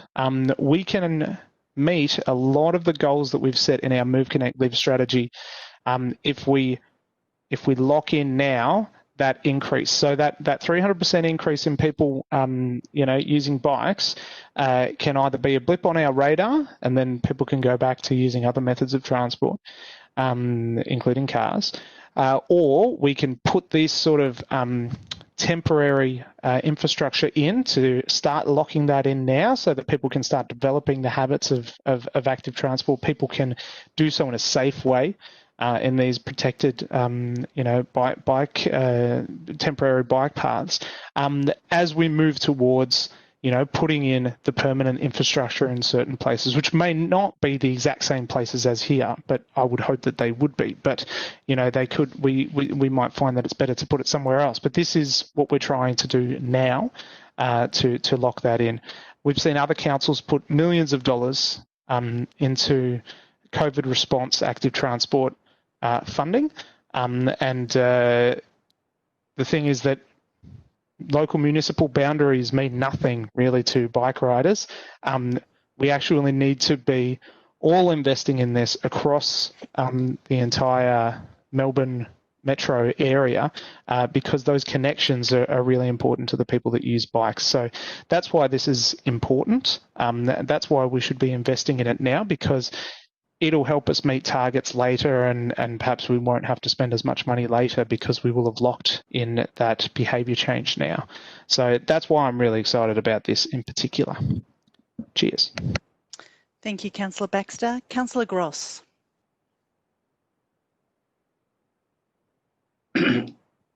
So I have a very visceral response to this amendment, and I really support it. My wife has been knocked off in St Kilda Road. I've been knocked off my bike multiple times in St Kilda Road. I've been knocked off in Park Street. My son has been knocked off in St Kilda Road. This is a dangerous place, and we would be neglectful if we had any sense of responsibility to the community not to support this. This is going to be a great series of packages that need to be worked out. Let me just talk quickly about Park Street. Park Street, if you're in a car, is a nightmare. And yes, I drive a car, and yes, if I find myself in Park Street, it's awful.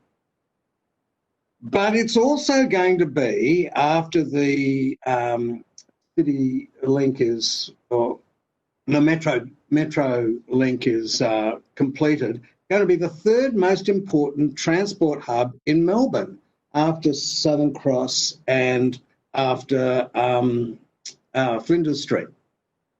We have to understand and learn by doing some of the changes of both tram lines and bike links in this part of town. Bikes are not going to go away. They're going to increase. Cars are going to find it more impossible.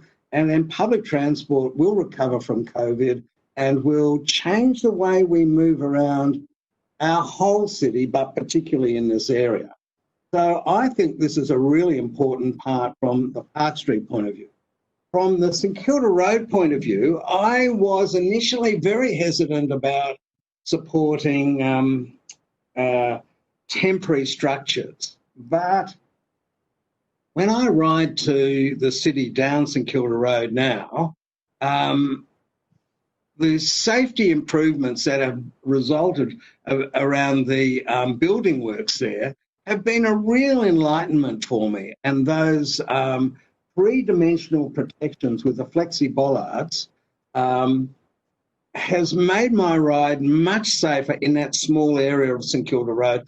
I want to see it for every rider extended throughout that journey.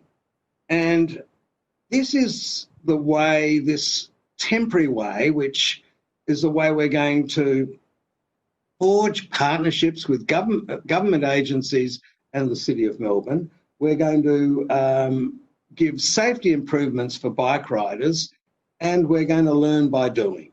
So, yes, it's a lot of money, but Jesus, it's so important. It's so important. It's what you join councils for, to support proposals like this. I can't stress to you how important it is, how relieved I am that Councillor Copsy's moved this amendment. To be frank, I spoke to her about it beforehand and I thought, yep, you move it, I'll support it. This is really important, and it's, for me, an existential part of why I get on council, is to be the catalyst to make these hard decisions, to push through. Can I just say, in terms of one thing, there was hesitation because we've put off renewal. I do want to address later in the evening that we are not mucking up or being slow on our renewal. Our renewal is at 117% of depreciation. So, yes, we've put some stuff off, but no, we haven't completely bankrupted the place, and we're not being anything other than responsible asset managers. And this is going to be a great new asset. Please support it. Thank you, Councillor Gross. And Councillor Simic. Oh, look, I think mostly everything's already been said. I'm just so incredibly excited that as the curtain closes on this council, that we can leave with such a big achievement. I think that this amendment will improve our commitment to the community, to improve infrastructure, and to make it easier for people to move around the municipality in a way that's safe and consistent with what we as a council believe is important, and in line with our integrated transport strategy. I'm just so incredibly excited, and anything COVID-19 taught us is how important it is to be able to get around safely around your community, how to exercise in a way that means that you won't be knocked off. Councillor Gross, I'm sorry to hear that so many of your family has been knocked off. I would say they're all bad bike riders, but I too have to admit that I have been knocked off myself in many parts of our community, and that part of St Kilda Road that you were referring to where you have to close your eyes and hope for the best is not good enough for our community. So I'm really excited about this tonight. Thank you, Councillor Copsey, for bringing it, and for councillors who are supporting it. I know that our community will be incredibly pleased with this tonight. Thank you. And given I'm the only one that hasn't spoken to this amendment, I'm not going to be left out. I also want to say that one of the most impactful components of this motion, I believe, will be the St Kilda Road bike lane. I am completely committed to sorting out this legacy leaving opportunity, as it's been deemed the bike superhighway by Councillor Pearl. Our community have told us loud and clear that they want the certainty about what sort of bike lane will it be. Will it be the Copenhagen or will it be the central bike lane? And they've told us they want the central bike lane now. I sit on the CRG, the Community Reference Group of the Domain Tunnel at Anzac Station, that deals with all the amenity issues around that and Albert Reserve. And that Community Reference Group, which represents about 15 or more towers in the area, are completely united in calling for certainty and for a central bike lane. So I believe we need to show resolve and we need to show leadership. And the one way to show leadership is to actually put in a temporary road. So together with the City of Melbourne, now is the time to deliver a temporary solution to prove that it will work, to prove that people will use it in the thousands, to prove that it'll be a risk-free option for the state government, and to prove that it'll be safe for all cyclists and not be worried about the car dooring. So that's the primary reason why I'll be supporting this motion of Councillor Copsey's. Councillor Copsey, would you like to close? I don't think I get to for an amendment, but no, boss, but I think it's all been said anyway. Right. Okay, thank you. Then I'll put that motion again under division. First up, Councillor Bond. Against. Councillor Brand. For. Councillor Copsey. For. Councillor Crawford. For. Councillor Gross. For. Councillor Pearl. Abstain. Councillor Simic. Very much for. Councillor Voss. For. Councillor Baxter. For. That motion is carried and it now forms the substantive part of the main motion of part 3. So we'll just get that updated on the screen. Now, just to clarify, we've had Councillor Gross moved the initial motion, Councillor Voss, myself, seconded it. We've had no one speak to the motion, no other person speak to the motion. So would anyone like to speak to the motion? Councillor Pearl. Thanks very much, Madam Mayor.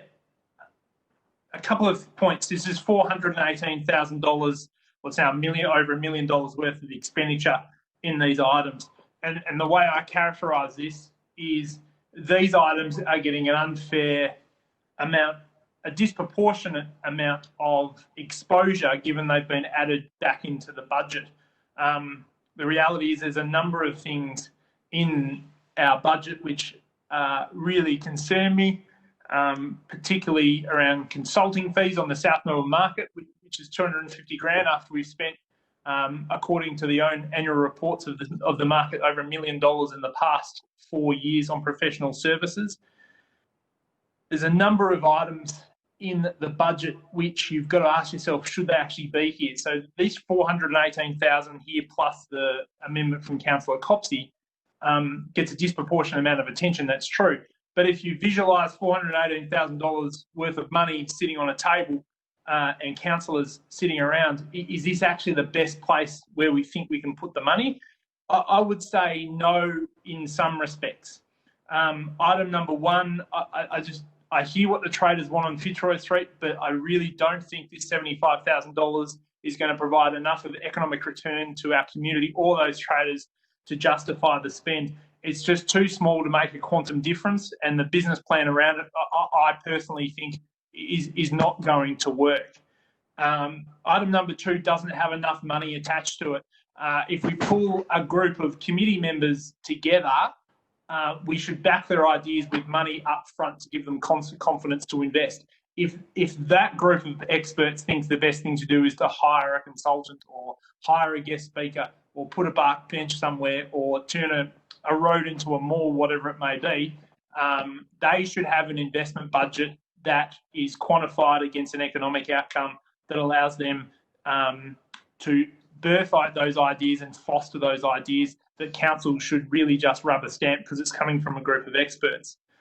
The other items I think are worthwhile, but if you have a look at other items of the budget that didn't get included, particularly a number of community grants, I just don't think they add up from an economic point of view. So if you put that $418,000 in the middle of the table and ask yourself, is this really the best place that needs to go to create local jobs, support low-income and middle-income households at the time they most need it, I really don't think these projects add up to the mechanism that we need to define success in this budget.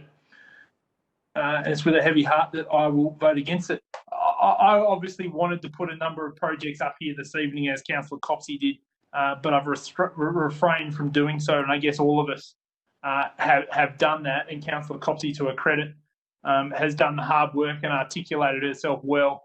But it really is important that we manage the budget situation and the future council manage the budget situation with a huge amount of accountability.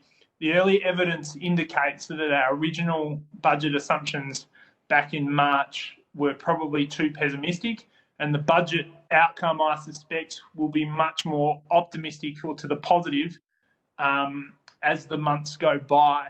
I don't think the economic impact on our local area evidenced by the results in the past 3 months on the council budget is going to affect council to the extent, well, I hope it doesn't, also to the extent we thought it would. That creates options, opportunities and questions for this council maybe, but certainly for the future council about where to invest those funds. And the one thing council needs to get better at as an organisation, and council needs to lead them here, is ensuring that we've got our metrics right. So when these investment decisions come to council, we understand what the economic return is. We understand what the social return is. We understand the effect it has on people and the amount of people it has. And that's something this council hasn't been successful in getting into the DNA of the organisation. And it's really crucial going forward because we've got finite resources and a community that is crying out for support in so many areas. And we need to make sure we get our metrics right so that we can evaluate our projects and our investments accordingly. So I'm not supporting the addition of these items into the budget, as I don't think they represent good value for money versus the things that aren't already in here. Thank you, Councillor Pearl. Councillor Brand. I will be supporting them, but just to take up that conversation with Councillor Pearl, yes, I do find it sort of weird that you have this little select bunch of items suddenly floating into view in this otherwise huge budget process. But they are it seems to be completely normal and legitimate. These are ones that are right on the cusp. We've debated almost, well, I would say we've either had the chance to, or we have actually debated every other proposal in meetings, in briefings over the last several months to the same extent. And these are the ones that have either been on a cusp and there's been some disagreement that it really should come to the chamber floor for us to decide, or there've been a change in circumstance, which, for instance, happened with the item 3.4.1, the reactivate Fitzroy Street. In this case, it's just a change in circumstance, and I'm so happy it's there. This is great. It was a late decision. The state government spent ages and ages and ages before it decided not to fund this program, which is a great program, a really interesting one. And suddenly the Fitzroy Street Traders Association decided that well, hold on, we'll fund it, and it's just such a refreshing thing that they've come up with the DOS to do the matching funding. We've always offered the state government to match it. That's the $75,000, and so it just disappeared off the screen when the government said they weren't going to do it. Suddenly, the Fitzroy Street traders are saying they'll do it. It's great that we've got this opportunity to pick up that money and say yes, let's do it. I'm thrilled. It's a piece of enthusiasm that needs to be applauded and celebrated and supported. Thank you, Councillor Brand. Councillor Crawford, I should say. Councillor Crawford. I guess what I wanted to say in regards to the budget at large, but in specifically around the additions in, this is not a budget that some would have wanted, and this is not a budget as we as a group would have hoped for at this point in our term, where we had flexibility to fund all of the great initiatives that people have submitted and others that will come up and the projects that matter to our community. But it is a budget which is very well considered and crafted, and I believe it provides opportunity to expand when things come along, that we're ready to go when there are offers from other levels of government, when there are initiatives like the Fitzroy Street Traders that come from the community. It also is a budget that allows us to target assistance, whether it be providing food to those in need or waiving footpath trading fees. There is money in the budget to do those things and respond to our community in a targeted way. But it's also a budget that is responsible and it is tight, but it is also ready for a new council to work with. We will be looking for the opportunities to work with state and federal government as the recovery goes on, but the heavy lifting does lie with them. And as Councillor Pearl has referred to, some of these ideas that we have, there's not enough financial capital, but if we work with other levels of government, there could be. We want good outcomes for our community, and we're happy to look into ideas for uses, especially with the St Kilda Fest money for an art and entertainment-led recovery in our city. This is a budget that's been poured over, and there's been a lot of angst. There has been exceptionally hard work by our officers, so thank you. And look, we all feel very disappointed in certain outcomes, but it is a budget that is streamlined, efficient and thoughtful. I feel like it's a holding pattern budget as we look to better times, but also allowing a bit of flexibility for when the opportunity comes. So I will be supporting this.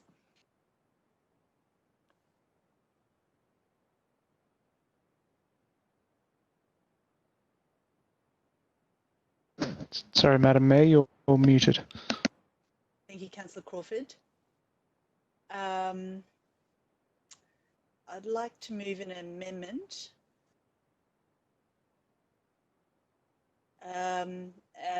to this section, and that it says that the additional bike projects are funded from the Sustainable Transport Reserve.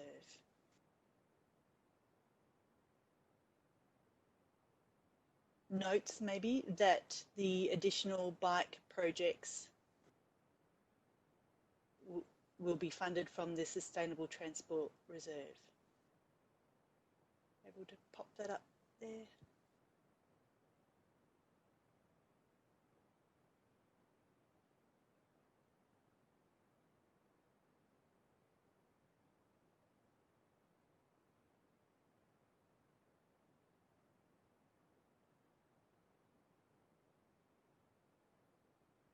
Do I have a seconder for that?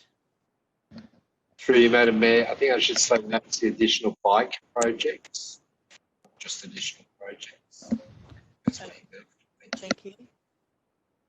Additional bike projects, thank you. Okay. I don't think I can second it, but I think it's a good addition. No, you can't second it. Councillor Brand to second. Yep.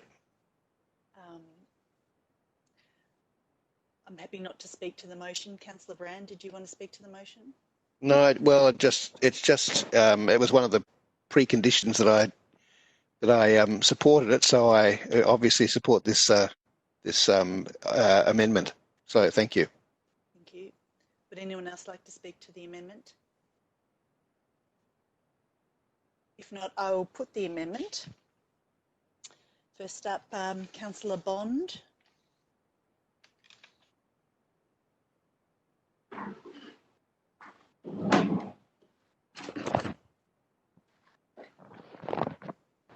Councillor Bond, how do you vote? Against. Against. Councillor Brand. For. Councillor Copsey. For. Councillor Crawford.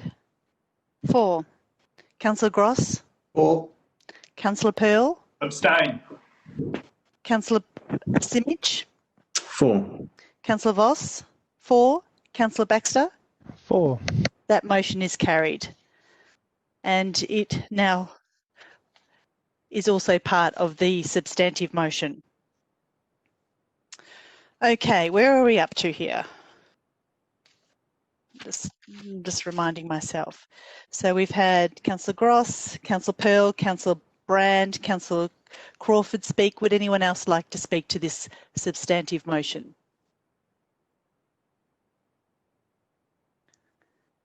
No?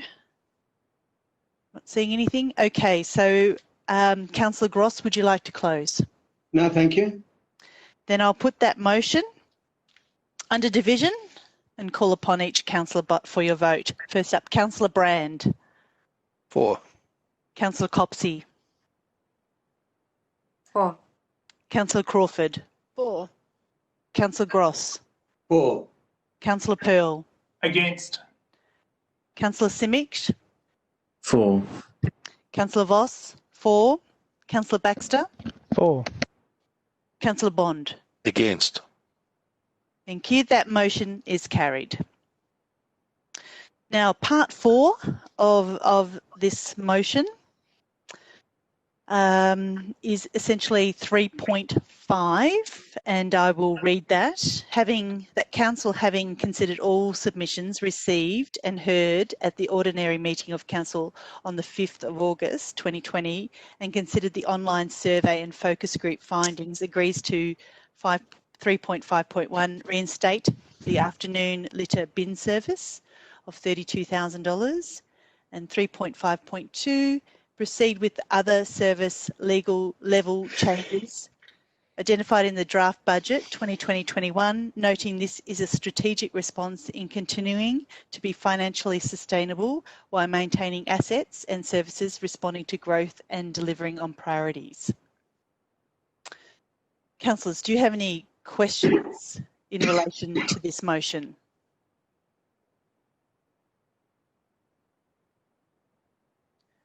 There are none. Then, Councillor Pearl, you have a question? Thanks very much. Sorry, just stuck in there. Given we're talking about the consultation, I'm just wondering if I could ask a question on a submission that was CBR 121, which was Chris Forrest from the View Hotel. Now, this is a hotel on St Kilda Road that employs 80 people with 206 rooms, which obviously has been drastically affected by the COVID pandemic. The hotel is currently closed at the moment.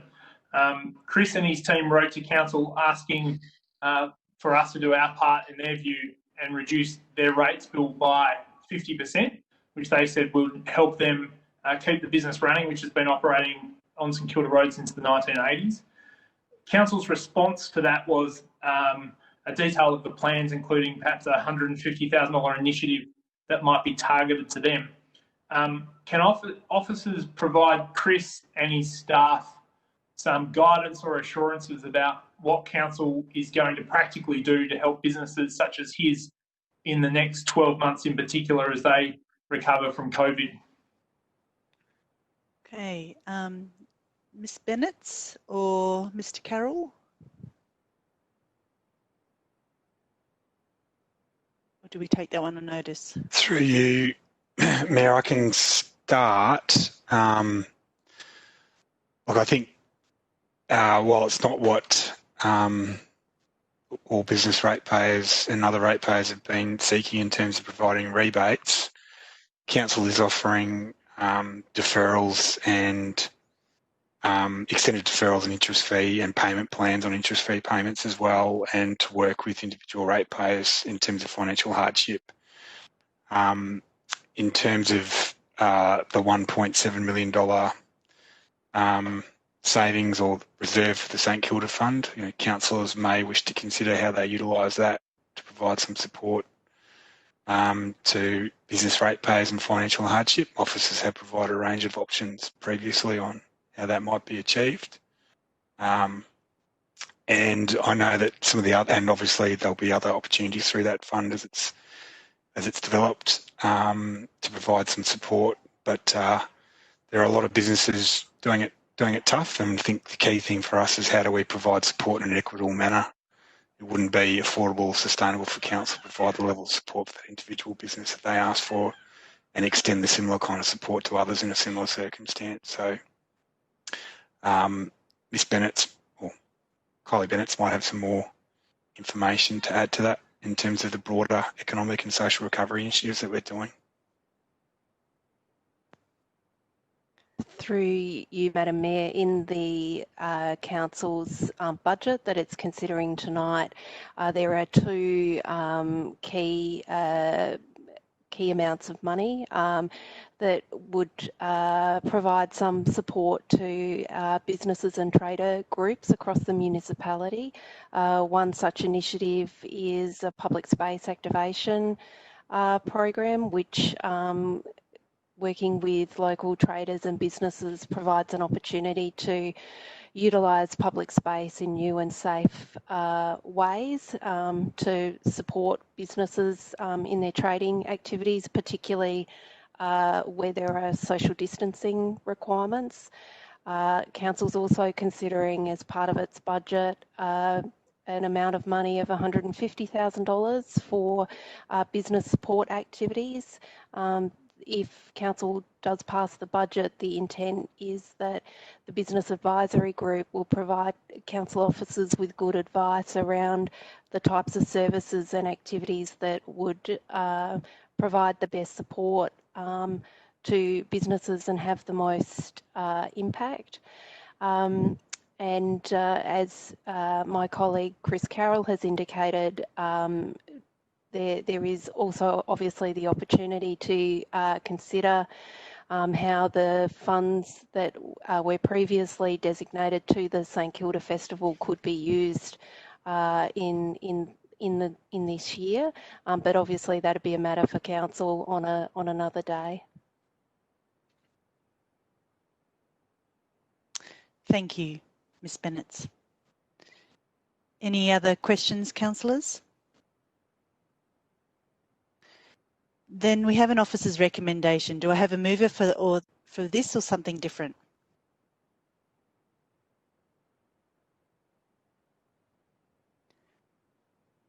Councillor Baxter to move, Councillor Copsey to second. Councillor Baxter, would you like to speak to the motion? Thank you. Councillor Copsey, would you like to speak to the motion? Would anyone else like to speak to the motion? Councillor Pearl?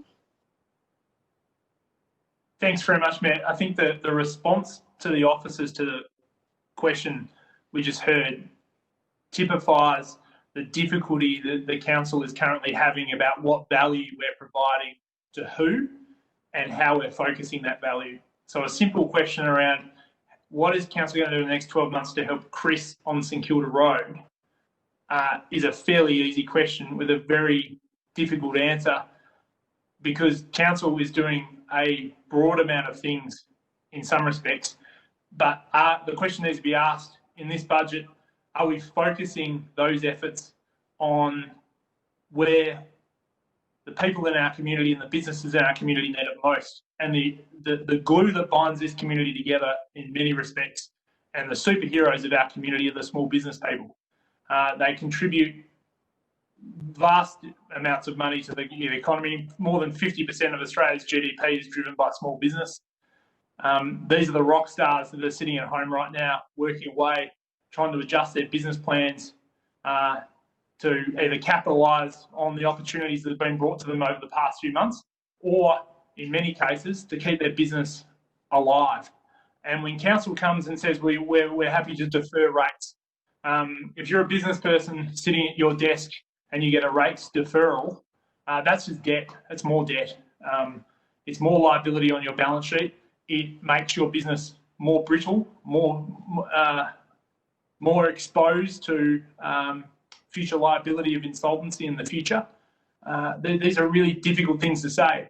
And the challenge for council, based on the feedback we've received through our consultation process, really needs to be narrowed down about what we're doing to help the rock stars of our community, which are the small business people, and what precisely are we actually going to do to help them, because they help the economy. The biggest contributor to homelessness in our municipality, we know this, we have the evidence, is a loss of a job. So any job creation we can make locally in the city of Port Phillip has effects all the way down the value chain.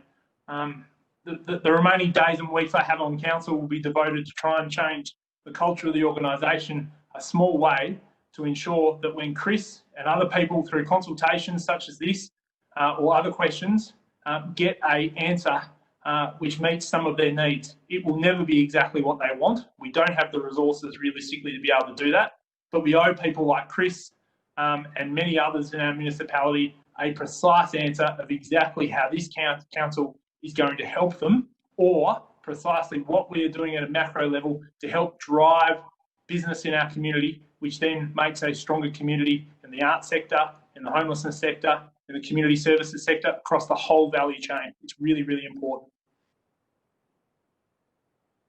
Thank you, Councillor Pearl. Would anyone else like to speak to the motion? Then I will put that motion again under division and call upon your vote. Councillor Copsey. For. Councillor Crawford. For. Councillor Gross. For. Councillor Pearl. Against. Councillor Simic. For. Councillor Voss. For. Councillor Baxter. For. Councillor Bond. Against. Councillor Brand. For. That motion is carried. Now, councillors, we've got two more parts to this budget motion to go. I propose to have a 5-minute break before we go back into the last parts of it. So, councillors, it's 9:12 now. We'll be back at 9:17. Thank you. Okay, thank you. We're back after a little break, refreshed. Now we'll go to part 5 of the budget motion. And I believe Councillor Crawford, you have a conflict?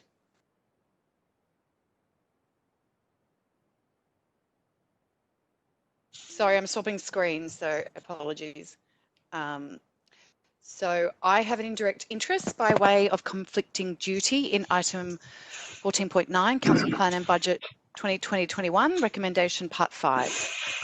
I am on the board of Napier Street Aged Care. Works to the building roof is one of several initiatives with the Business Safety and Accessibility Program, which is included in the budget. Great, thank you. Well, disappear. Councillor Crawford, we'll see you later, and the officers will give you a quick buzz when to come back in. Thank you. And I'll ask that Councillor Bond and Councillor Brand and others put their screens on, please. Just maybe forgotten. Okay, so we move to 3.6, which is part 5, and that is that Council endorsed the building and safety and accessibility program expenditure detailed in the Council Plan and the Budget 2020-2021. Now, councillors, my voice is very soft. Move my mic up a bit. Okay, thank you. Now I can hear some heavy breathing going on. Just wondering what that is. Right, now, councillors, do you have any questions of the officers in this particular item? Can't see any. Then I do. I'm not sure where we are. Where it's 3.6, what's on the screen, it is endorsed the Building Safety and Accessibility Program expenditure, detailed in the council plan. Okay, I'm working off an old. Yeah, this was pulled out, Councillor Brand, because Councillor Crawford had a conflict, so that she could participate in the rest of the budget. We just pulled this one out. Okay, good. Okay, so does anyone, Councillor Pearl, a question? Thanks very much. My question is in relation to South Melbourne Town Hall. So the accessibility works that were done on South Melbourne Town Hall, which include the lifts and the outside ramp. Now, the outside ramp project cost $410,000 so far as I'm aware, and the building obviously is now not going to be usable for a very long period of time. So those works, I wouldn't use the word wasted, but they obviously weren't prioritised. Not that anyone could predict what was going to happen to the extreme it did with the building, but we knew works were coming up potentially at the building, and really its fitness for purpose was diminishing. So my question is, in relation to that item, is how is the council managing prioritisation of these projects? Because obviously the $410,000 on the ramp at the South Melbourne Town Hall probably in hindsight wasn't the best use of that money given the condition the town hall was in even back then, let alone now. So how ratepayers rest assured that we're getting value for money and the appropriate prioritisation of these projects is taking place? It's a question for Ms McNeil. Well, I think I can help with that. Mr Carroll, okay, yep. So these programs are prioritised based on ongoing asset condition and assessments. So we have target condition ratings, and we also do broader works around the accessibility program as well. So I can't remember the precise details, but that project's been in the pipeline for a while, and particularly when the building was, while we knew there were some condition issues with the broader building, we didn't anticipate that they were as bad as they are now, which has created the closure of the building. We did anticipate that we would be able to continue to operate that building in some capacity, and obviously these are works that are not just for now but for the long term, and so they do add to the overall value of the building and its usability and accessibility into the future. And a few things have happened post when this project was prioritised and procured and begun to be implemented. But more broadly, with that building safety and accessibility program, we do have an internal project control group that reviews asset assessment information as part of developing the program each year, and puts in and helps to prioritise that in accordance with asset condition and those buildings most in need of works.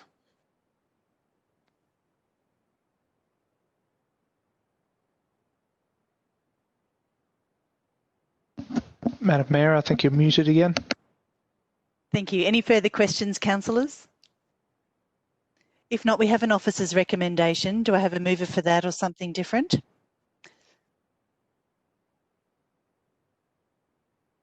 Councillor Pearl to move, Councillor Copsey to second. Councillor Pearl, would you like to speak to the motion? I'm happy to move this component of the budget. One of the things I've come to realise in the past 4 years of being a councillor is I used to take the view, and don't get me wrong, I still think there's many projects out there that we're doing, particularly around roundabouts and curb extensions that don't need to be done.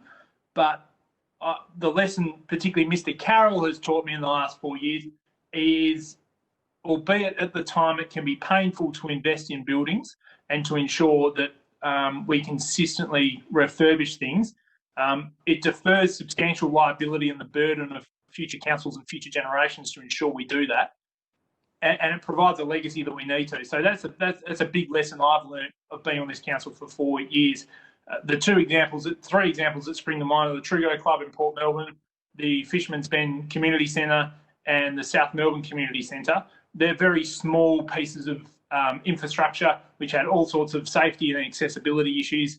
If we hadn't have spent the money, the substantial amount of money we have repurposing and refitting those assets over the past 4 years, our community probably would be worse off. Obviously not being used at the moment, but that's one lesson I've learned. So on the basis of that and having looking through the expenditure that sits within it, I'm happy to support this item into the budget because this is core business for council. What I would encourage officers to do is to ensure that we provide the most stringent prioritisation of these assets, so we don't have situations like the South Melbourne Town Hall, albeit very unpredictable, happening again. Thank you, Councillor Pearl. Councillor Copsey? No? Would anyone else like to speak to the motion? If not, I'll put the motion again under division. First up, Councillor Copsey. For. Councillor Gross. For. Councillor Pearl. In favour. Councillor Simic. For. Councillor Voss. For. Councillor Baxter. For. Councillor Bond. For. Councillor Brand. For. That motion is carried. Thank you. Now I'll ask Councillor Crawford to return to the chamber. Just sent her a message. So hopefully she comes back in a minute. Now, councillors, we are just going to move slightly around the next motion. What was part 6 will go to part 7, and we're going to have a new part 6. I'm just wondering if governance could please outline why we are doing part 6, a new part 6, and officers alt rec, please. Thank you, Mayor, and through you. Officers have identified a process error in consideration of an amendment to Part 3 of the motion. Specifically, the seconder of the motion moved an amendment, and this is inconsistent with Council's local law. We apologise that this wasn't identified at the time. To address the process error, an officer's recommendation has been prepared that identifies the issue and asks councillors to reconfirm the item that was originally moved through that amendment, specifically reconfirming a 3.4.6.4 notes that the additional bike projects will be funded from the Sustainable Transport Reserve, and this is a replication of the wording from that motion.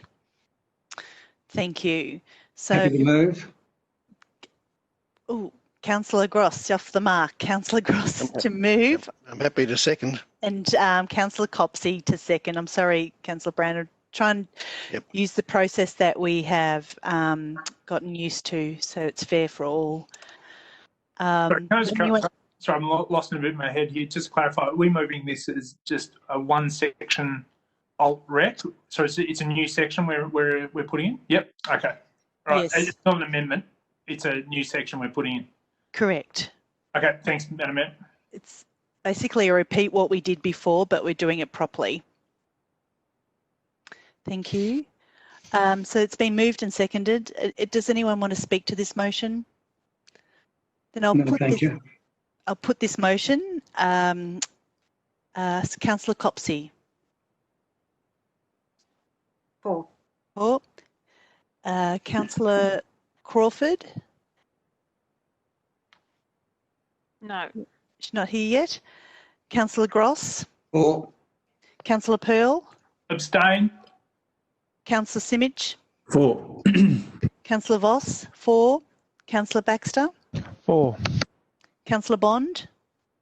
Against. Councillor Brand. For. That motion is carried. Thank you for fitting that one in. And we'll go now to part 7, which was the previous part 6, just so that you can follow along. Is Councillor Crawford having issues?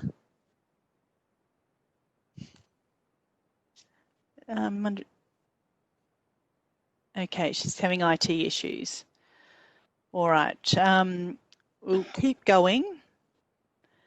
So part 6 is items 3.7, 3.8, 3.9 and 3.10. And that is, I'll just quickly read it so that we've got it clear. Adopts the updated Council Plan 2017 to 27, which includes the Strategic Resource Plan and Budget 2020-21 pursuant to Section 125 to 127 of the Local Government Act 1989 as set out in the attachment 4, parts 1 to 3 with the following amendment. 3.7.1 changes to the income statement and income statement converted to cash on pages 200 and 201 to correct omissions to figures that occurred in the conversion of the budget document to its final design format. 3.8 delegates authority to the CEO to reflect any changes made by Council at tonight's meeting which are not reflected in attachment 4 and to make minor typographical corrections or changes to images before final publication. 3.9 responds in writing to those that have made formal written submissions to advise them of the outcome of Council's decision as set out in attachment 3. And 3.10 notes that the adopted Council Plan 2017 to 27, including Budget 2020-21, will be sent to the Minister for Local Government before September the 17th, 2020. Okay, councillors, any questions in relation to this item? No questions? Then we have an officer's recommendation. Do I have a mover for this or something different? Councillor Gross to move. Do I have a seconder?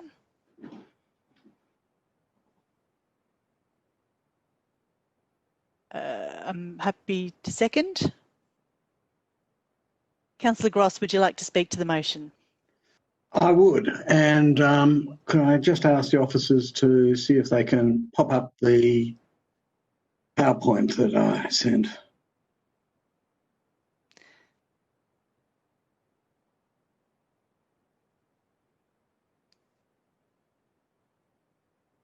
Okay, this is the pivotal part of our motion, and this is a time when we deploy all of the cliches and the platitudes about how fantastic it is, and usually it makes me squirm, but this time I really do believe this has been an amazing achievement. The circumstances were dreadful when we started, and it's quite, we find ourselves in these perilous times.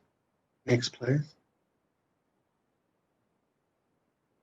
So the big picture, I think we combine financial prudence plus humanity. Next. So we walked in and we were told that we were facing, over the next 15 months, a $40 million loss. As Councillor Pearl alluded to, it has, for this year, come down to a $31 million loss of income, mainly rents and parking-related fees. Next, please. So the achievement is that we are balancing the budget. A questioner from ratepayers of Port Phillip used the word deficit. I don't know where they get that. We are embracing no new debt, balancing the budget and leading to a cash surplus. Next one, please. We've made huge savings, which I hope to illuminate later. Yes.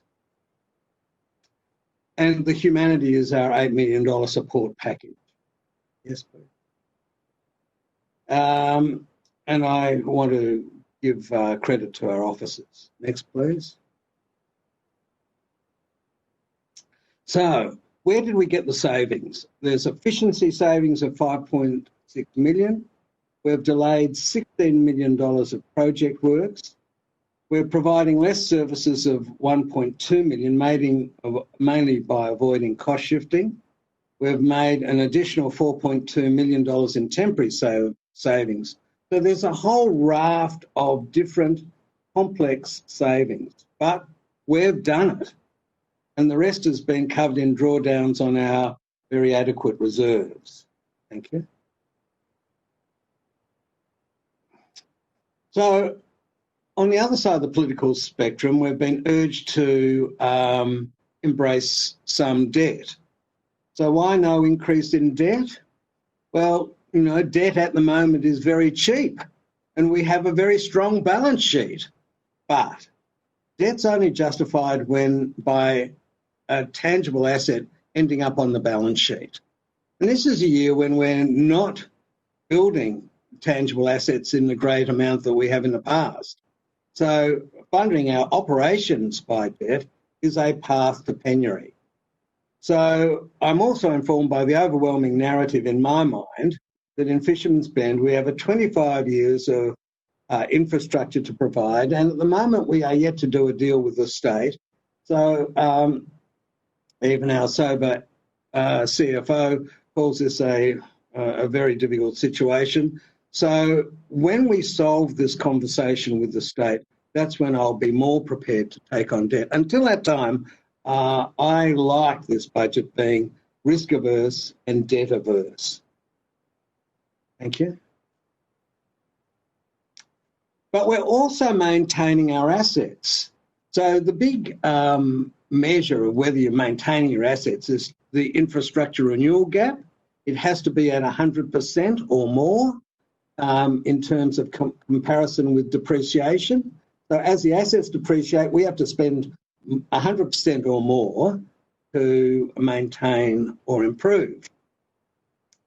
This budget is at 117%, rising to an average of 130% over the decade, once again demonstrating our financial responsibility and our officers' expertise. Thank you. So people have accused us of waste. Let's look at some of the issues there. I think there's been unfair allegations about our wastage. Next, please. And, you know, it doesn't give me any great joy to talk about this, but 62 positions have gone when I last counted. I've now taken into account some casual things. That's actually 65 people less are working at the town hall. This has been a time when we've been incredibly efficient. 12.6 million efficiency savings over the life of this council. We've lowered our cost per year. It's a remarkable achievement. The savings in several businesses such as childcare. We used to spend subsidies in north of $2 million and now it's down to $400,000 and declining. Many other businesses have been pared to the bone. I don't believe the narrative of us being wasteful is true. Now let's have a look at a comparison to surrounding neighbouring councils. And we fare favourably. Our rates are affordable. We're ranked second in capacity to pay based on the percentage of rates to household income. Our average residential rates are low. We're ranked in the top third. And we are less reliant on rates revenue. We're ranked in the top quartile. So on all of these measures, we're doing well. Let's look at these individually. These are the average residential rates. We're well tangibly below the metro average. Next one, please. Our rates adjusted as a percentage of underlying revenue. Once again, we do well. And finally, the percentage of rates to household income, we're only beaten by Frankston. They must be earning a lot of money in Oliver Hill. And this is a real achievement, I believe, for us, that we've got a very moderate rate narrative, and yet we've balanced the budget. So let's have a few comparisons. Last year, the expenditure was $230 million. Capital was 39 million and another plonk on the key. So this year it's 235 million. But what I really love about this is that we're including our non-cash subsidised rent. We're explicit when we provide a subsidised rent, and I love that. You know, this has been a really good story of increasing our transparency. And of course, the capital spend is far lower, but we're renewing our assets. So my view is it's a fantastic budget. Thanks to the CEO and the officers for this amazing budget in impossible times. Well done and muzzle. Thank you, Councillor Gross. I was the seconder. I'll reserve my right. Would anyone else like to speak to this motion? Can I move an amendment, Mayor, if that's all right? Yes, actually. Thank you, Councillor Pearl. You can. What would you like to? Would you like to? That's right. The officers already have it there, so if they can put it on the screen. So 3.11. Yep. You've got a copy there. Okay, I'll just read it out for the benefit of everybody at home. 3.11, request officers to develop a response to the Commonwealth Government's invitation for the 2021 pre-budget submissions that advocates for initiative aligned with Port Phillip's council plan that are the responsibility of the Commonwealth or relating to funding commitments made by the Commonwealth relevant to Port Phillip City Council, such as the South Melbourne Town Hall. That's A. B is submitted by the CEO under delegation authority by the 24th of August 2020. Thank you, Councillor Pearl. Do I have a seconder? Gosh, that's awkward. I'd second for you, Councillor Pearl, but I've already seconded. I can't say Councillor Baxter. There you go. Councillor Pearl, would you like to speak to your motion? Yeah, I'd love to. Thanks, Councillor Baxter, for helping me out there. I was looking very lonely for a moment there. This is a very small but good piece of common sense for the council. So I don't know if residents know it, and sometimes I don't know if the councillors know it, but we did extraordinarily well out of the last federal election the City of Port Phillip did. We got tens of millions of dollars of funding from the federal government on projects which will deliver great value across the community. So we should all be blessed and very happy about those commitments, but we need to make sure that the Commonwealth is held accountable to their commitments, and also we use this great funding relationship we have with them to build a better relationship moving forward, so we can actually get more leverage out of these. So the two areas that I'm hugely passionate about is getting the South Melbourne Town Hall back to a usable, new, rejuvenated community space at the heart of South Melbourne. The federal government came to the party with a $12 million investment, but we need more. Unfortunately, it looks unlikely that the state government's going to help out with the redevelopment of that site. The second one is Port Melbourne and the traffic infrastructure that's required, the transport infrastructure that's required there. Not a Commonwealth government responsibility, but maybe we can build some competitive tension there between the state and the federal government to finally get some heavy rail into the port potentially, transport rail through Port Melbourne, and obviously a tram into Port Melbourne at some point. So it's important that this council takes the quite unusual move to make a submission to the federal government or the Commonwealth government to advocate on behalf of our community for submissions to their budget, which has obviously been delayed given the huge budget difficulties and stimulus that has been going through our economy recently, to, I think, October. So, councillors, I'd ask you to support this motion on the basis that it gives our CEO 4 or 5 days to write a really succinct letter submission to the Commonwealth Government advocating for our community on projects which are aligned with the responsibilities of the Commonwealth Government. Thanks, Councillor Pearl. Councillor Baxter, would you like to speak to the motion?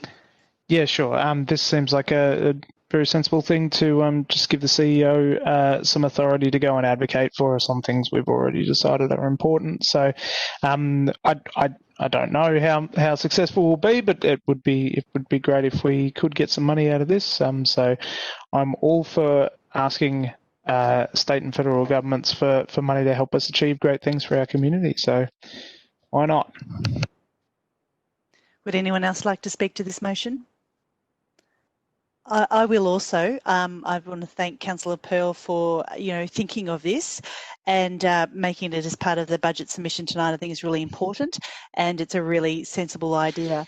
I also support the 2 items that Councillor Pearl has mentioned should be in the submission. I think they're both very, very worthy, and they should be specifically called out by the CEO in the submission to the federal government.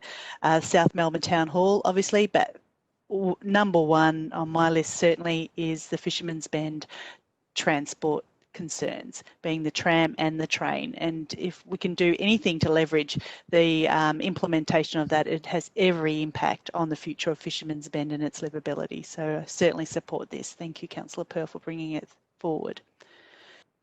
Anybody else want to speak to it? Yes. Councillor Gross, okay. I just think it's a great idea. Thanks very much, Marcus. Okay. All right. Then I will put that motion again under division. Councillor Bond?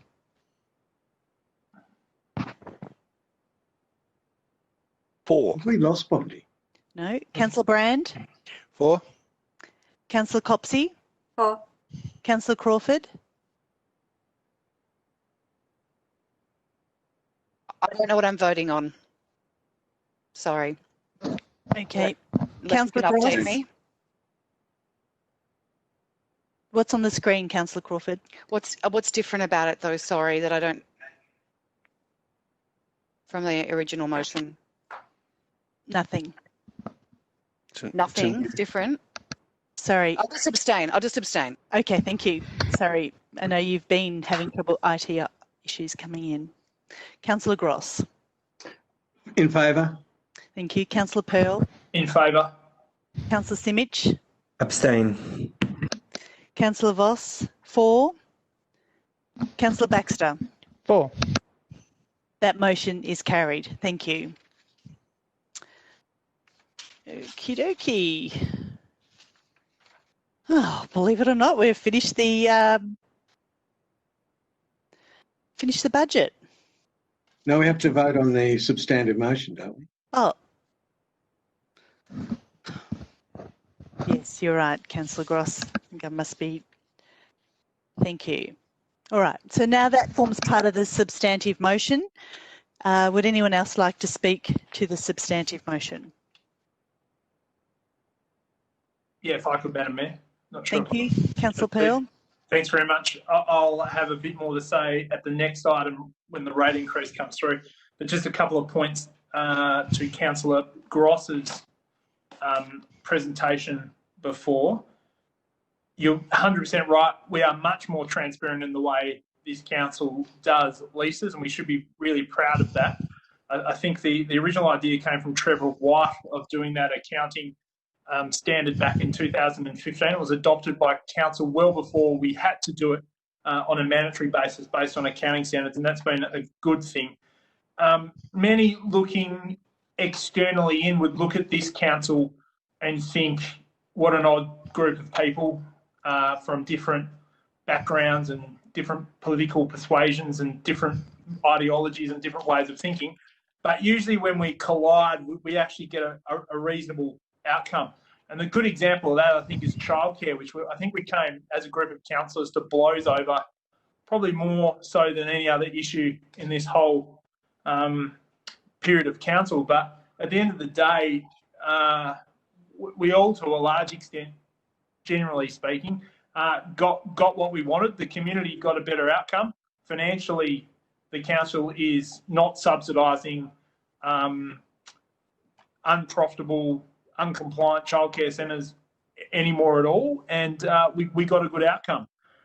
Councillor Gross is right that we've done a similar process with this budget, but there's certain components of this budget which have been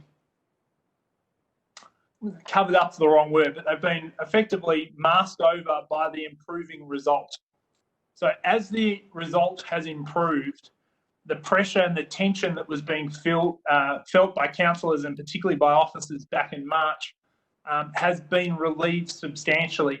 And a number of things and hard decisions have crept back into the budget and haven't been dutifully considered. That's my only regret, really, of this budget. There are some very good things in this budget that should be identified.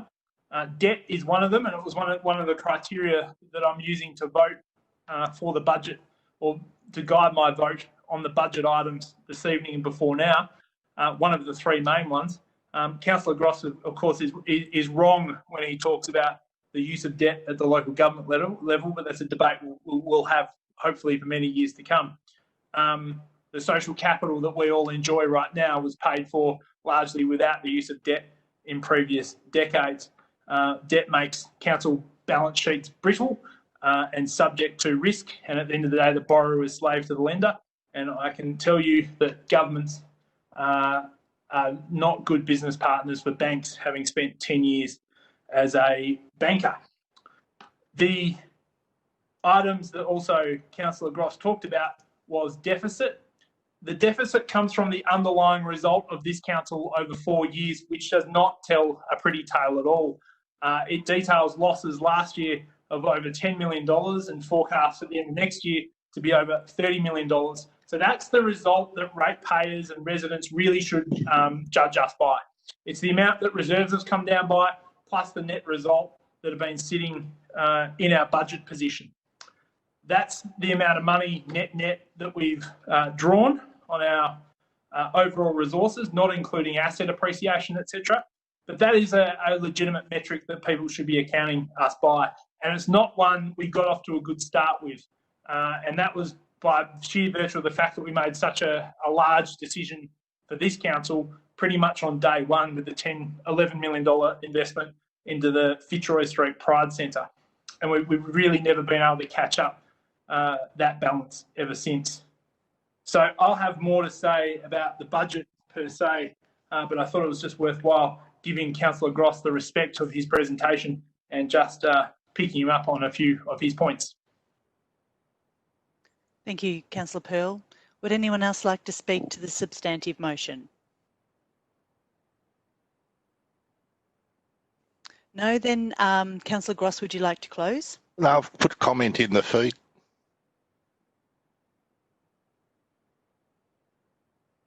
Okay, thank you, Councillor Bond. Yeah, just like to respond to a few of the points Councillor Gross raised and correct them, if I may. Councillor Gross made the point that we have 62 less people in our budget this year versus last year, but that is true if you compare last year's budget to this year's budget. But I've never known anyone who compares last year's budget to this year's budget when they do their planning. They compare last year's actuals to this year's budget. And our actual headcount last year was 761 people on the 30th of June. That's how many full-time equivalents we finished within this organisation. And this year we're budgeting for 818 full-time equivalents.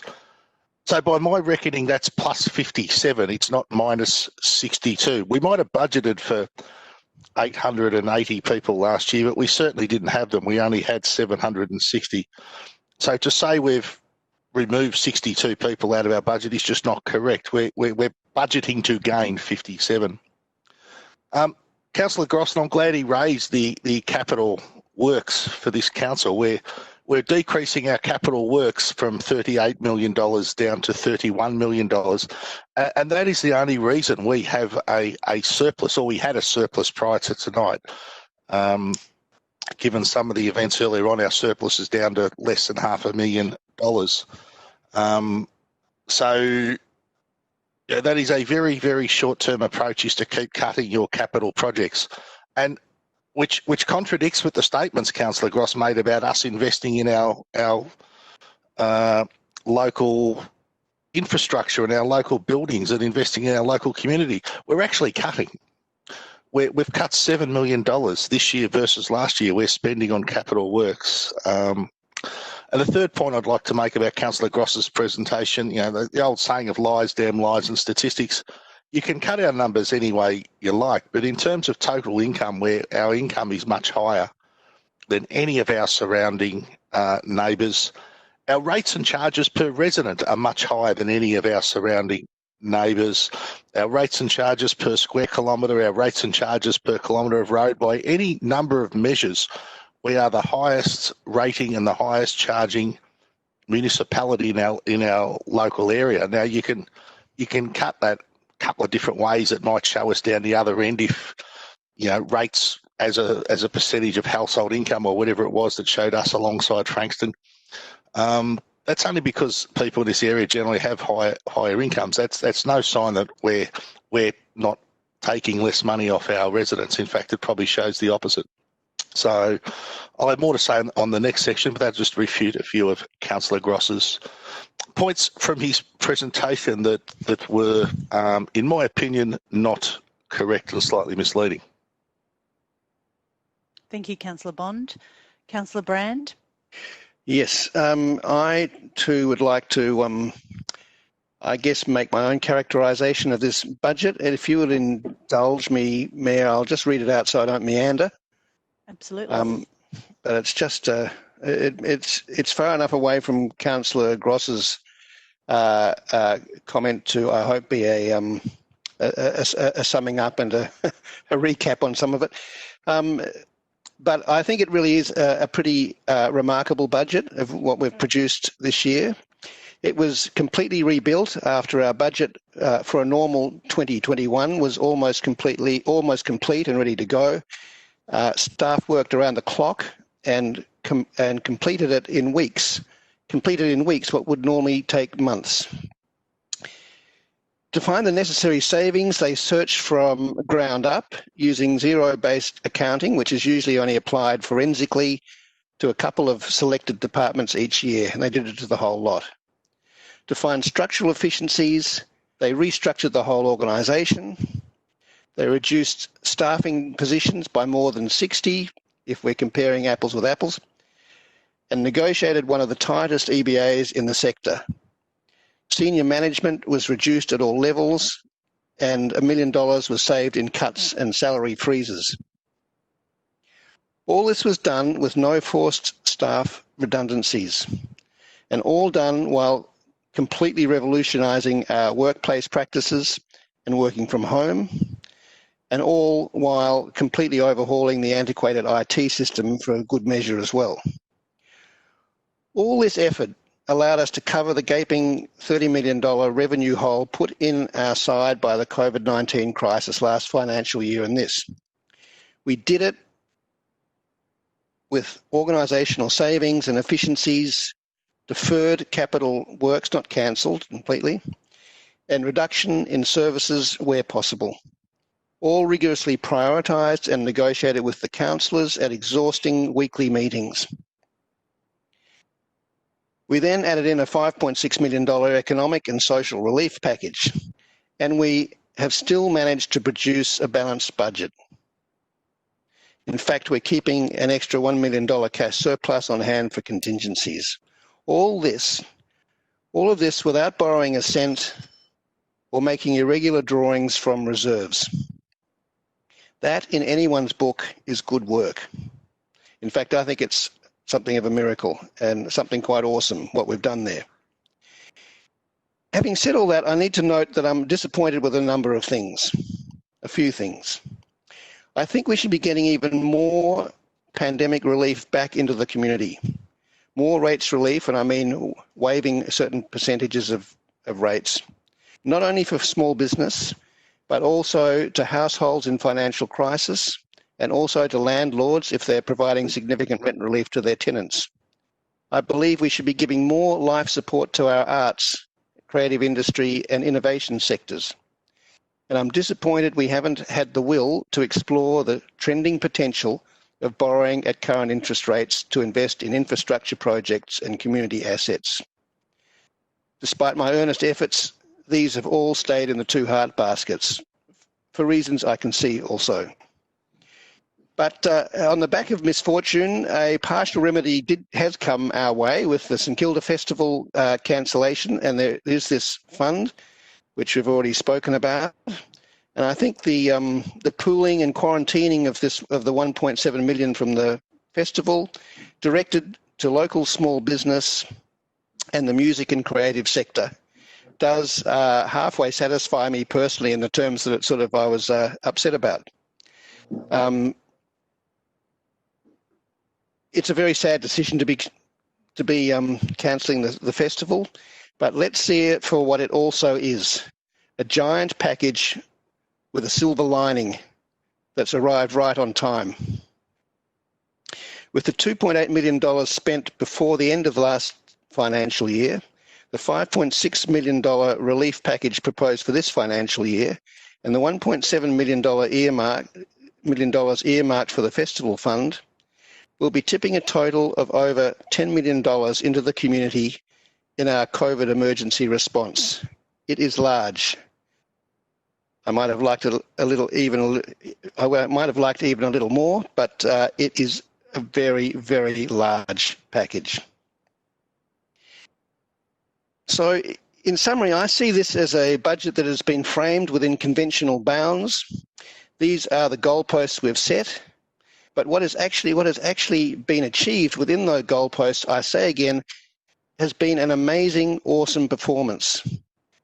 I've been filled with admiration for the sheer amount of work that's been poured into this by the whole organisation. And the commitment to us, councillors, the open, always flexible assistance given to councillors so we can fulfil our roles as your representatives and the ultimate decision makers.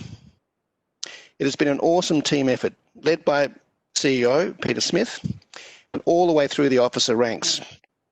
Attention to detail, the brain reach across every corner has been incredible.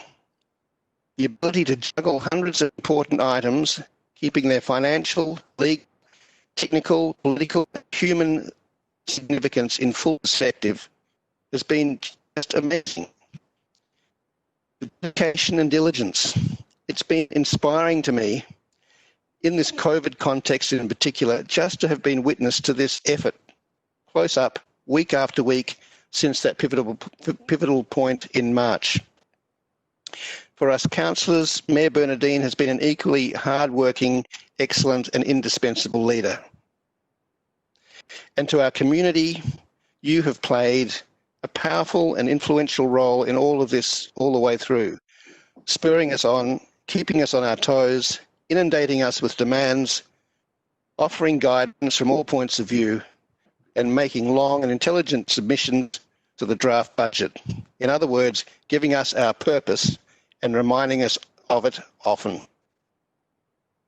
Every one of you will find something disappointing or annoying or dismaying in this budget, but I hope you'll also be able to see in it a foundation of intensive effort, financial responsibility, and commitment to the public good, and deep principle and seriousness and sincerity in its public intent. And in its mixture of pluses and minuses, it may perhaps be forgiven as it all as this is my best line, but it doesn't matter. I think it's a fantastic budget, and I hope that for the points that you don't like particularly, that you can forgive them, as it's all been achieved in a time of extraordinary upheaval, disruption, and human suffering. So thank you very much to all the officers, all the councillors, all the community for putting this together. Thank you, Councillor Brand. Councillor Baxter. Thanks, Madam Mayor. Yeah, look, I'd also just like to say that this feels like the end of a mammoth endeavour that we started and then restarted because of everything that's happened. So I think that somebody's got their mic still on. I think that we listened to what the community was saying really strongly, and the community was saying to us that they really valued the services that council was providing, that they wanted us to continue to provide it as much as we could, and what they wanted was a budget that was going to support the community out of this crisis, not an austerity budget. And that has really shaped how the councillors have gone about doing this work. And I think that is how we should be judged, is what we can provide to help support the community as we come out of this crisis and to make our city better. So I think that there's some things in here that I like. There's some things that I dislike. Compromise is something that you sort of have to deal with in terms of politics. I was always one of the more ambitious ones in terms of what I thought we might be able to do, but that's fine. I think what we're doing here is really valuable and allows us to invest in what's going to support our community and the people that need the help the most. I do want to thank my fellow councillors for collaborating on this, particularly because it's actually really difficult to do this online. normally we can all sort of be in the room together. We just bounce things off of each other, and there's actually a bit of a flow as we work out these sorts of things. Online, it has to be far more structured, and then you think of something that you want to reply to someone that said over there, but the moment's passed by. It's just very awkward. But I still think that we've shown a lot of willingness to really work together on a lot of these sorts of things. And I think Mayor Voss has done a great job in corralling us all to that effect. Thanks also to Councillor Gross for your presentation there, just to get some facts out there. For the community, I don't think it's particularly fair that you were called a liar for putting those out there, but I'm glad that you've got the guts to go ahead and put together a presentation and put it up there so that people can get real facts there. So even though I don't necessarily always agree with everything you say, I think it was good that you put those up there. But yeah, basically, I'm just really pleased that we've come to this point where we can actually deliver something really good for our community, rather than having to come back to our community and say we've had to cut everything and we can't provide you with what we were providing you before, and we're really sorry. That wasn't going to be good enough for us, and we've decided to go better than that. So the councillors have done a good job on that. The officers have done an amazing job on that. And well done to all of them. Thank you, Councillor Baxter. Would anyone else like to speak to this motion? Councillor Gross, would you like to close? No, thank you. No. Then I'll put that motion again, councillors, under division, and I'll call on your name for your vote. First up, Councillor Copsey.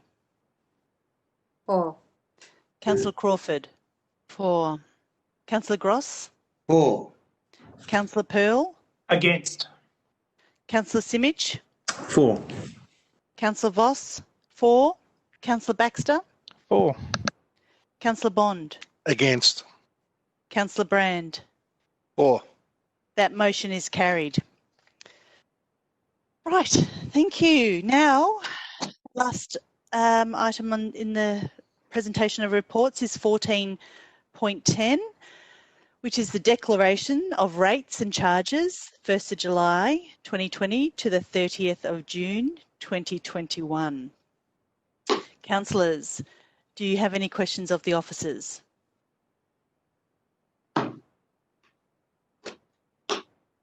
If not, we have an officer's alternative recommendation on the screen.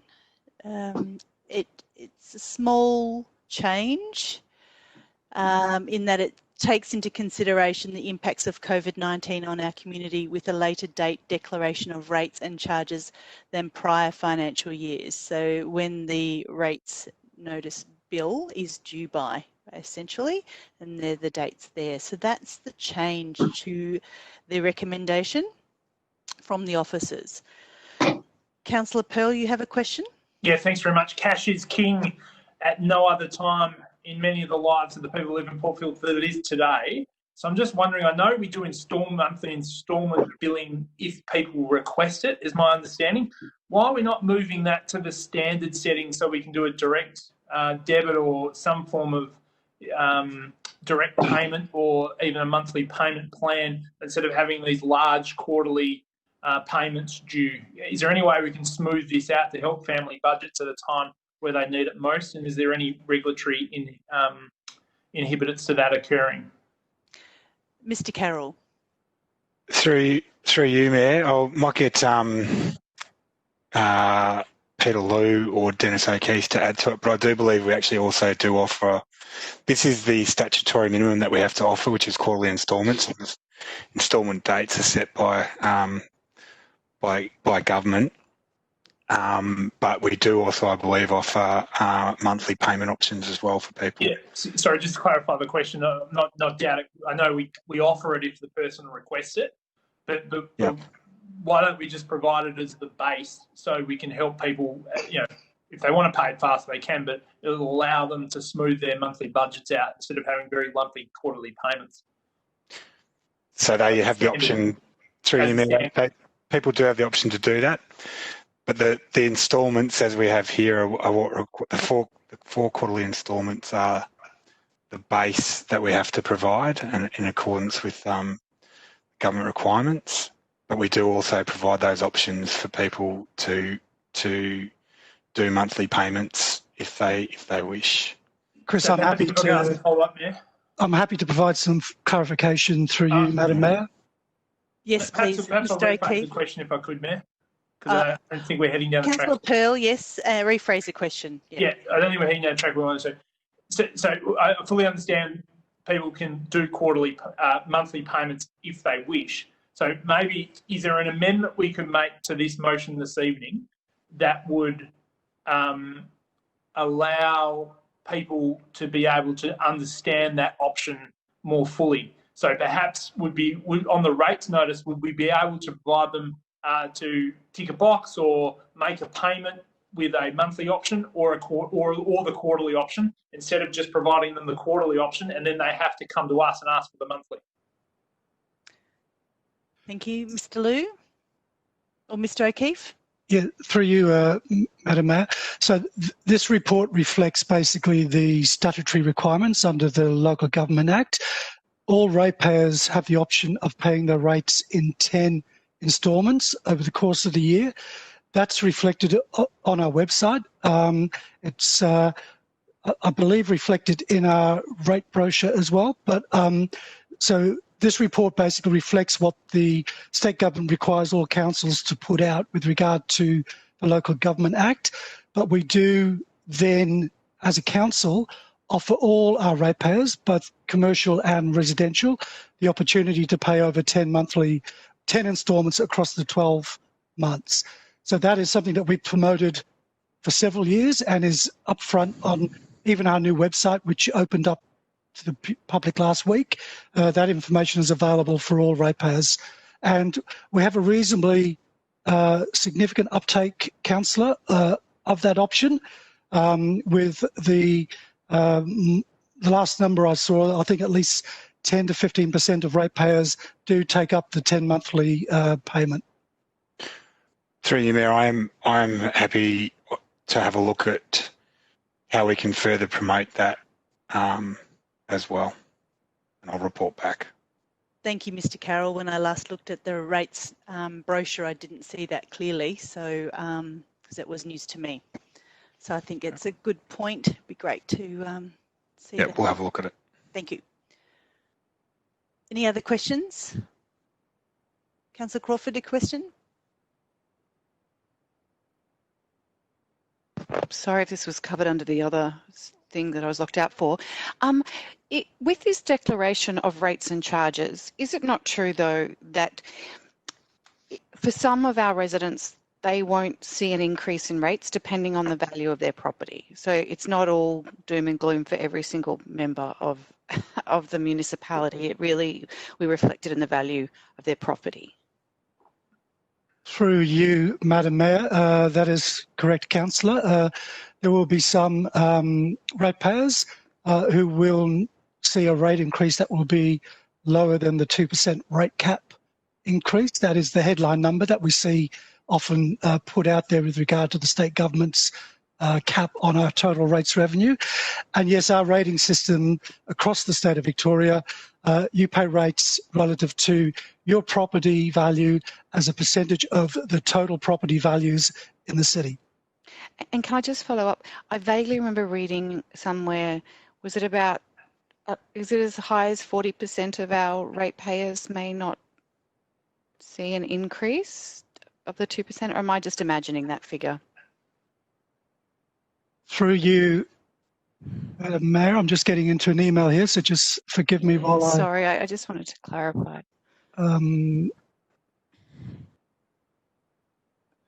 Okay, just open this up so I should be able to respond to you. No, you're fine. Just going down.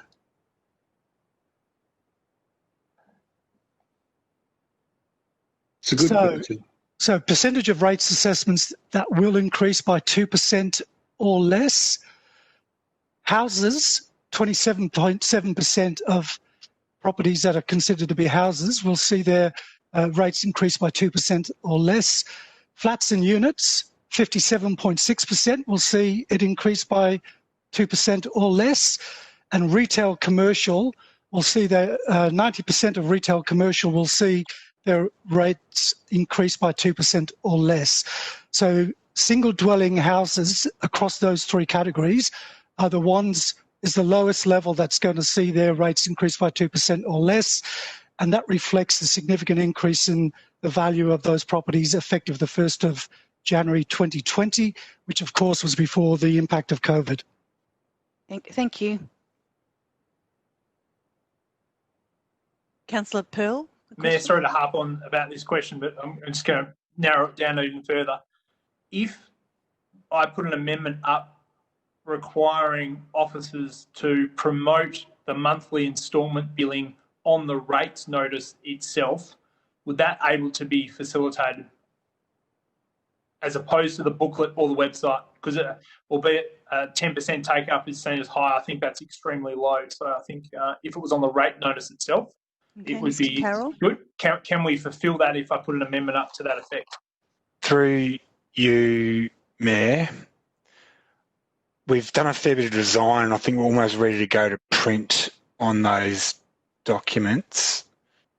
So I don't know that I'll be able to make the change. I can't commit that we'd be able to make the change. I'm happy to look at it, but if you make it an amendment, I mightn't be able to fulfil that amendment. It might be able to fulfil it. So I'm committed to promoting it and looking at what we can do to do that better in support of what Councillor Pearl is trying to achieve. I just don't know if I can absolutely say I can do it. Thanks for the honest answer. I appreciate it. Okay, so he doesn't need an amendment. You'll try anyway to put it on the rates notice itself. That's good. Thank you. Any other questions? Okay, councillors, we have a officer's alternative recommendation, as we just outlined before. Do I have a mover for that or something different?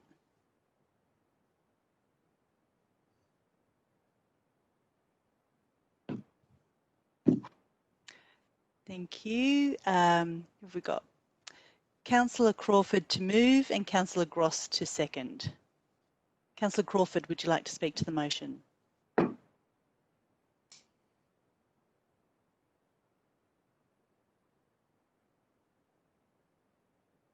Oh, I can't hear you. Try again. No. All right, we'll come back to you. Councillor Gross, would you like to speak to the motion? Councillors, I urge you to vote for this. This is a natural concomitant of the budget that we've just passed. If we don't pass this, then I think life could be a bit chaotic. I don't think I'm using hyperbole there. And this is essentially declaring the rate, and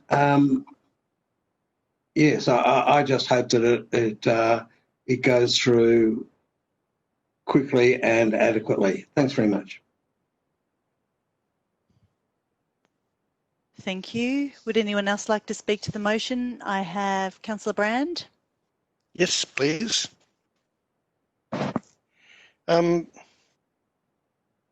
This is in a way the crucial moment, and I just wanted to sort of just discuss it in a just a little bit of a perspective of what the rate in the dollar I think means, because it's quite clear in the city with the fluctuating house prices, the differences between apartments and houses and other types of properties.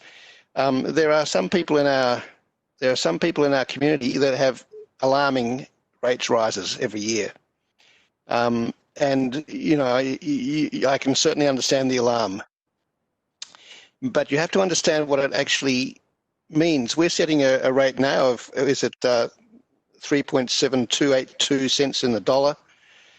It's not something which we set out to set a particular rate. It's a product of the things that we do set out to do, which is to work out how much money we need to take from rates to sustain the city, and multiplied by divided by the number of ratepayers that there are in the city to pay it. And so that gets divided up that way, and we end up with this product, which is the rates, the cents in the dollar. It's an indicator of how much wealth we're taking from each property to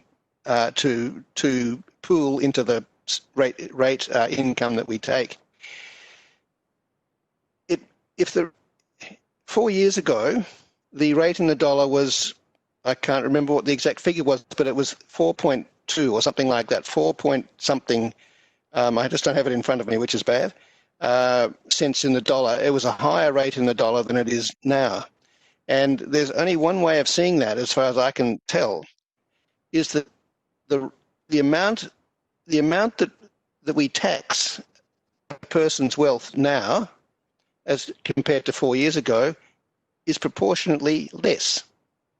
So their rates might have gone up because their houses are skyrocketed in different ways, but the message is that their properties have been skyrocketing at a faster rate than what we take from them. And it comes down to this ratio of what we take, the amount that we take out of each dollar. And I think, to me, this is the really important one. This is the one that says the proportion of wealth, the proportion that we reap from the wealth as determined by property values across the city. And in the last 4 years, this has gone down by about 12%. So I think to me, it's a very significant statistic that we're actually taking a smaller proportion of people's wealth now than we were 4 years ago, and it's smaller by 12%, which is significant. Thanks. Thank you, Councillor Brand. Would anyone else like to speak to this motion? Councillor Crawford, not sure if your microphone's working yet. Can you hear me now? Yes, Can I I speak can. in, Bernadette Boss? I was going to reserve my right, yeah, so if someone wants to go ahead of me. Okay, Councillor Pearl, sorry. Oh, yes, I see sorry. you there. Sorry, my chat wasn't working, so I wasn't sure if you could see me or not. So firstly, I would just want to thank our community who places the trust to manage this money, which is their money, which is generated through the rate we're receiving here this evening. This is a large amount of volatility and change that's going on in our local economy at the moment. And there's people and families and business people that are doing it very well in our community at the moment, based on a number of opportunities that have happened. Anomalies in the economy, but also brilliant businesses that have performed brilliantly in a very difficult time. But there's also others that are struggling significantly given the health crisis that's been happening. Struggling with their jobs, struggling with debt levels, and struggling with just the sheer magnitude of the isolation that's been happening in our community at the moment. Many of our households are under significant pressure at the moment, especially those in low and middle income brackets. These households will need our leadership, need our support over the coming months and years. These are the people that have been my focus over the past 5 months as we've been developing and culminating and considering the budget of which been presented here this evening. In March, I asked our community through my email chain to provide me with their submissions on what they thought was important. And obviously that's a small subsect of a much larger municipality and community, but I received 300 responses in a few days, which is nothing short of outstanding. And many of those submissions directly reflect exactly what the council submissions to this item in terms of the rate increase were and the overall budget itself. I already had the criteria for how I was going to judge this rate increase and the budget itself, but those 300 responses really cemented it and provided the foundation for that criteria. The three parts of the criteria were that council spending is concentrated on products and services that meet the most need of our community. Secondly, that there was no increase in debt levels. And thirdly, there was a freeze on rates moving forward. We've made good progress in some respects on items 1 and 2, but we've never been able to reach a landing on a rate freeze or even rate reduction on number 3, nor has there really been a willingness to really realistically consider what the implications of that freeze would be on forward budgets or the ways we can make it happen. Other councils, such as the City of Melbourne, the City of Monash, and a number of other councils, have worked out ways where they can provide rate relief to their municipality today without providing future restrictions or counter restrictions in the future to their future councils and future communities. I oppose rate increases for 3 reasons. One, it's unconscionable to raise rates in a year when so many people are losing their incomes across our community. Secondly, the council can afford not to increase rates without going into debt. The total impact of a 0 rate rise is less than 1% over the forward estimates. And since the past 5 months, we've walked out ways which we wouldn't even have that 1% impact if future councils wish to increase higher than the rate gap in a certain year. There are ways we can do this. The third component is that it's the right thing to do for our community. This would put more than $2.7 million into the hands of the community when the local economy needs it most. I trust our ratepayers with their money more than I trust council with it. We need to be prepared for a recovery that is going to be out of our control, which means as a council, we should strengthen our foundations, which we've done in parts, strengthen the balance sheet, which I don't think we've done to the full extent possible, and strengthen, most importantly, our community relationships with our community groups, our businesses, and leading by the front in terms of being the change we want to see. That's the part, as we move past all these budget discussions, we really need to move to, because those relationships with service providers for homeless people, the business community, not just the trader community, but the whole business community is going to be very important that council can actually lead from the front moving forward. And this speaks all to the amount of rate which we are taking out of our economy. In such a crisis year, everybody has their place, their role to play. The federal government needs to focus obviously on defence, health and trade and education and building the capacity of our overall economy. The state needs to take those into account whilst also juggling the immense health challenges that the economy is facing at the moment. Our part is threefold, which is putting local jobs into our local economy and building our reserves to ensure that we're ready for the recovery when it comes. The second component to that is ensuring that we're being fair and reasonable with our ratepayers and residents about the rates we are charging. It's fact that more than 70% of our ratepayers will be receiving a $1 increase this year compared to what they paid last year. And albeit some councillors and some council officers and some in our community may think that they're small trivial amounts, those small trivial amounts have never been more needed in the households of particularly middle and low income earners, particularly across Gateway Ward where mortgage debt is extraordinarily high and joblessness rates have been increasing substantially. And it magnifies at a much greater level in terms of the things that are being seen in places like Elwood.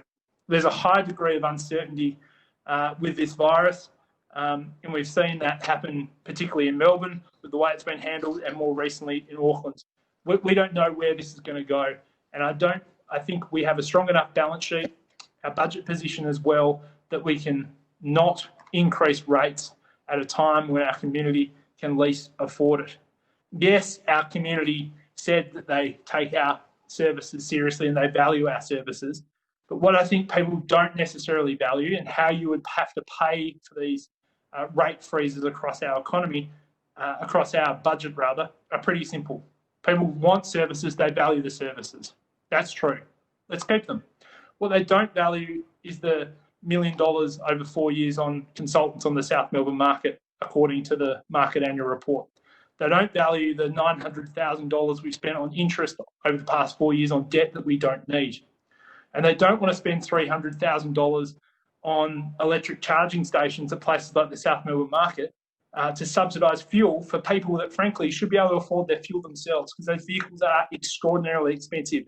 And it's almost humiliating and insulting to spend $300,000 on charging stations to subsidise people with electric cars that are very, very expensive to purchase at a time where there's people in our community that are struggling to put food on the table. I urge you to vote against this rate increase tonight. Let's put up an alternate motion, which I'll happily foreshadow to do, that will freeze rates, not decrease rates, but just freeze rates to ensure that we get a small amount of money into an economy that desperately needs it, and we show faith and trust with the people that elected us here, the ratepayers and residents, and the most vulnerable low-income and middle-income earners in our society. For that reason, I won't be voting for this motion here this evening. Thank you, Councillor Pearl. Would anyone else like to speak to the motion? Councillor Bond.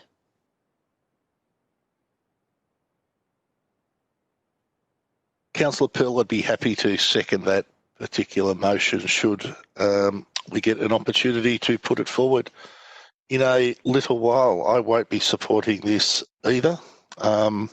Like Councillor Pearl, I also support a rate freeze.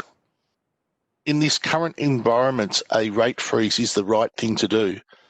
I know it's quite easily dismissed as saying it's just a cup of coffee per week for a number of people, but it's much more than that. It's saying to the community, I hear you, we're going through this with you as a council.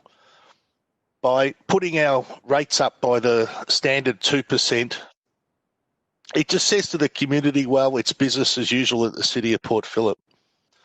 That we haven't heard the pain of our community, we haven't heard the pain of our residents and our businesses, many of whom will not reopen in a month or two when the government finally decides they are allowed to. We're going to see many of them just not reopen.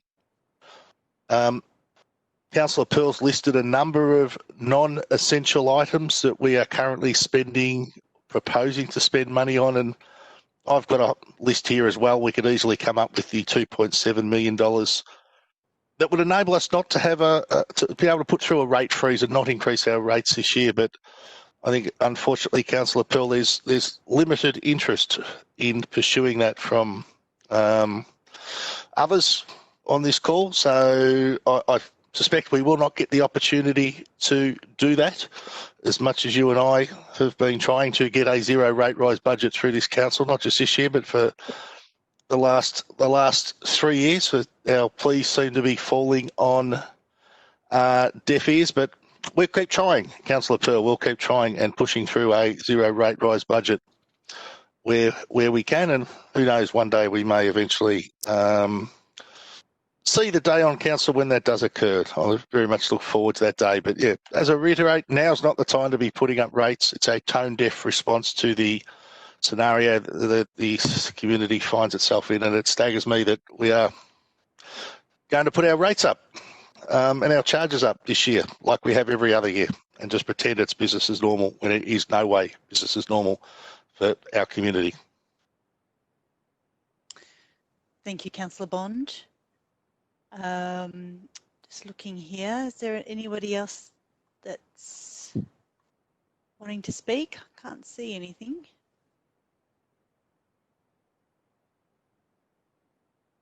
Councillor Copsey. Thank you. Just wanted to ask a clarifying question as to whether officers had any further information about options for payment of rates appearing on the rates notice. Thank you, Councillor Copsey. Through you, Mayor, I can confirm I've checked the draft rates notice that does include 3 payment options that people can select in full, quarterly, or this year 9 monthly instalments. We normally offer 10, and that we have had that option, those options clearly articulated on the rates notice for at least a few years. Thank you. Would anyone else like to speak to the motion?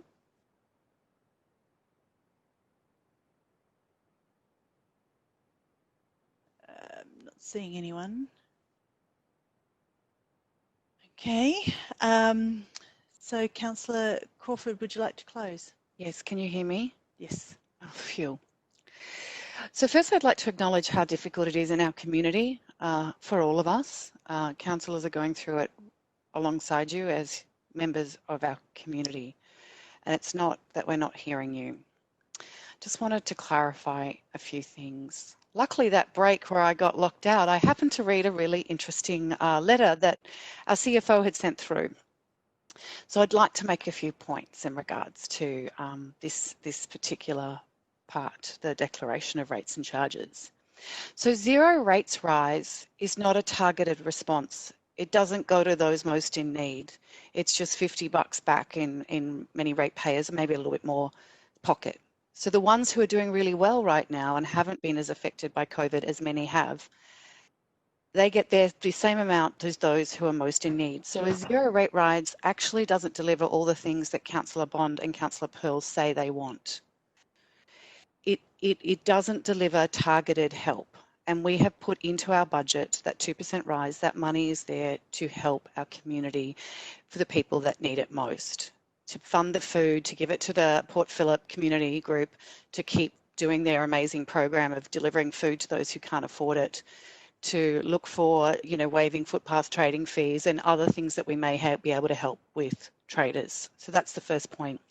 The interesting letter that I got was for the professional body from the finance professionals. And one of the things they did with a survey of the 79 councils was that a lot of the councils felt like they were being unfairly benchmarked against other councils, and they were all had different ways and abilities to offer different types of relief to their community. For example, some may have given a zero rate rise, but they have a waste charge that they raised by 15%, so they made their money up in other ways. So it has the illusion that they're doing more than other councils, but it's not really apples with apples. It's people are doing what they have the capacity to do. The other thing that they were saying, which I hadn't realised, they said that one of the difficult things with the rate cap as it stands is, in previous years before this was introduced, they would have been able to give a much greater relief. They would have been able to adjust that, give a lot more relief to their rates, but then make it up in higher rates in years to come to make up that difference where they would need it. They would have had the flexibility to do that for their communities. But we can't. We're in a certain environment that will continue. So we had to make strong, mature, difficult, responsible financial decisions. But what we've done is we've taken that rise, that 2% rise, and we will put it back into the budget, into our community in the best way we can see, and we will work with our community to find out how to target that money. I know it's hard. We are not under any illusion that it's hard for people out there, for businesses, for tenants who, even if we gave a zero rate rise, the money wouldn't go back to them. It's unlikely. It would go to the landlord. And how do you ensure that the landlord passes that on? And we have a very high percentage of renters in this municipality. So by taking a zero rate rise, we're not considering a huge portion of our municipality. They don't get any benefit. They don't get anything from it. So doing it this way, where we can target it to those who are living here who need our help, is a much better decision. And it's not an easy decision. I pay rates, but I'm happy to. I guess I just wanted to point that out. A rate freeze doesn't actually mean the money goes to the people who need it most. And I'm sure, of course, we do not have the capacity to do the heavy lifting like the state and federal government would have to do to get through this federal. We are limited in the amount of money we can raise. And I do believe we're not increasing our charges, our fees and charges. I need to, that is a memory of mine. I haven't got it in front of me to double check. But a rate freeze won't deliver any huge outcome difference for most of our community. But hopefully the targeted help that we're going to give will. And we're going to see each other through this. It's a difficult time, and there is a lot of rebuilding that will have to happen, but it's going to happen from all levels of government, and we're all going to do it together. So I'm happy to support this declaration. Thank you, Councillor Crawford. Then I'm going to put that motion under division, and I'm going to call upon each councillor for your vote. First up on my list here is Councillor Copsey. For. Councillor Crawford. For. Councillor Gross. For. Councillor Pearl. Against. Councillor Simic. For. Councillor Voss. For. Councillor Baxter. For. Councillor Bond. Against. Councillor Brand. For. That motion is carried. Now we'll move to item 15, which is notices of motion. Councillors, we have no notices of motion tonight. Item 16, Reports by Councillor Delegates. Do we have any reports tonight, councillors? No, not tonight. Okay, item 17. Oh, Councillor Pearl. No. Thanks very much. Just to give you all a report on the South Melbourne market, I serve at the council's privilege and behest on the market committee.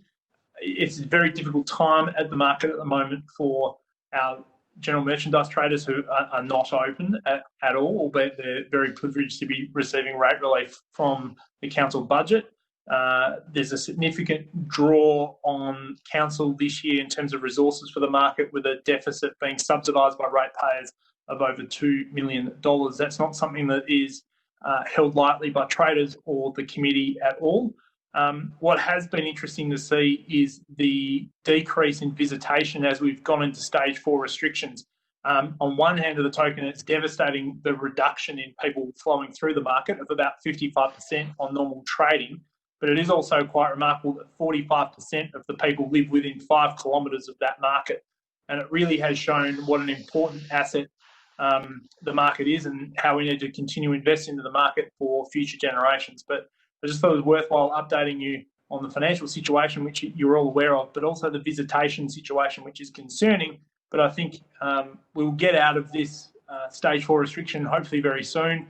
We'll welcome our friends and family back to the market. The visitation will go back up to a more sustainable level, and hopefully that helps spur our local economy on. But at the moment, the numbers are down substantially. Today was a very quiet day, for example, but the market numbers I still think are reasonably resilient, given that people that only live within 5 kilometres of the market are allowed to attend.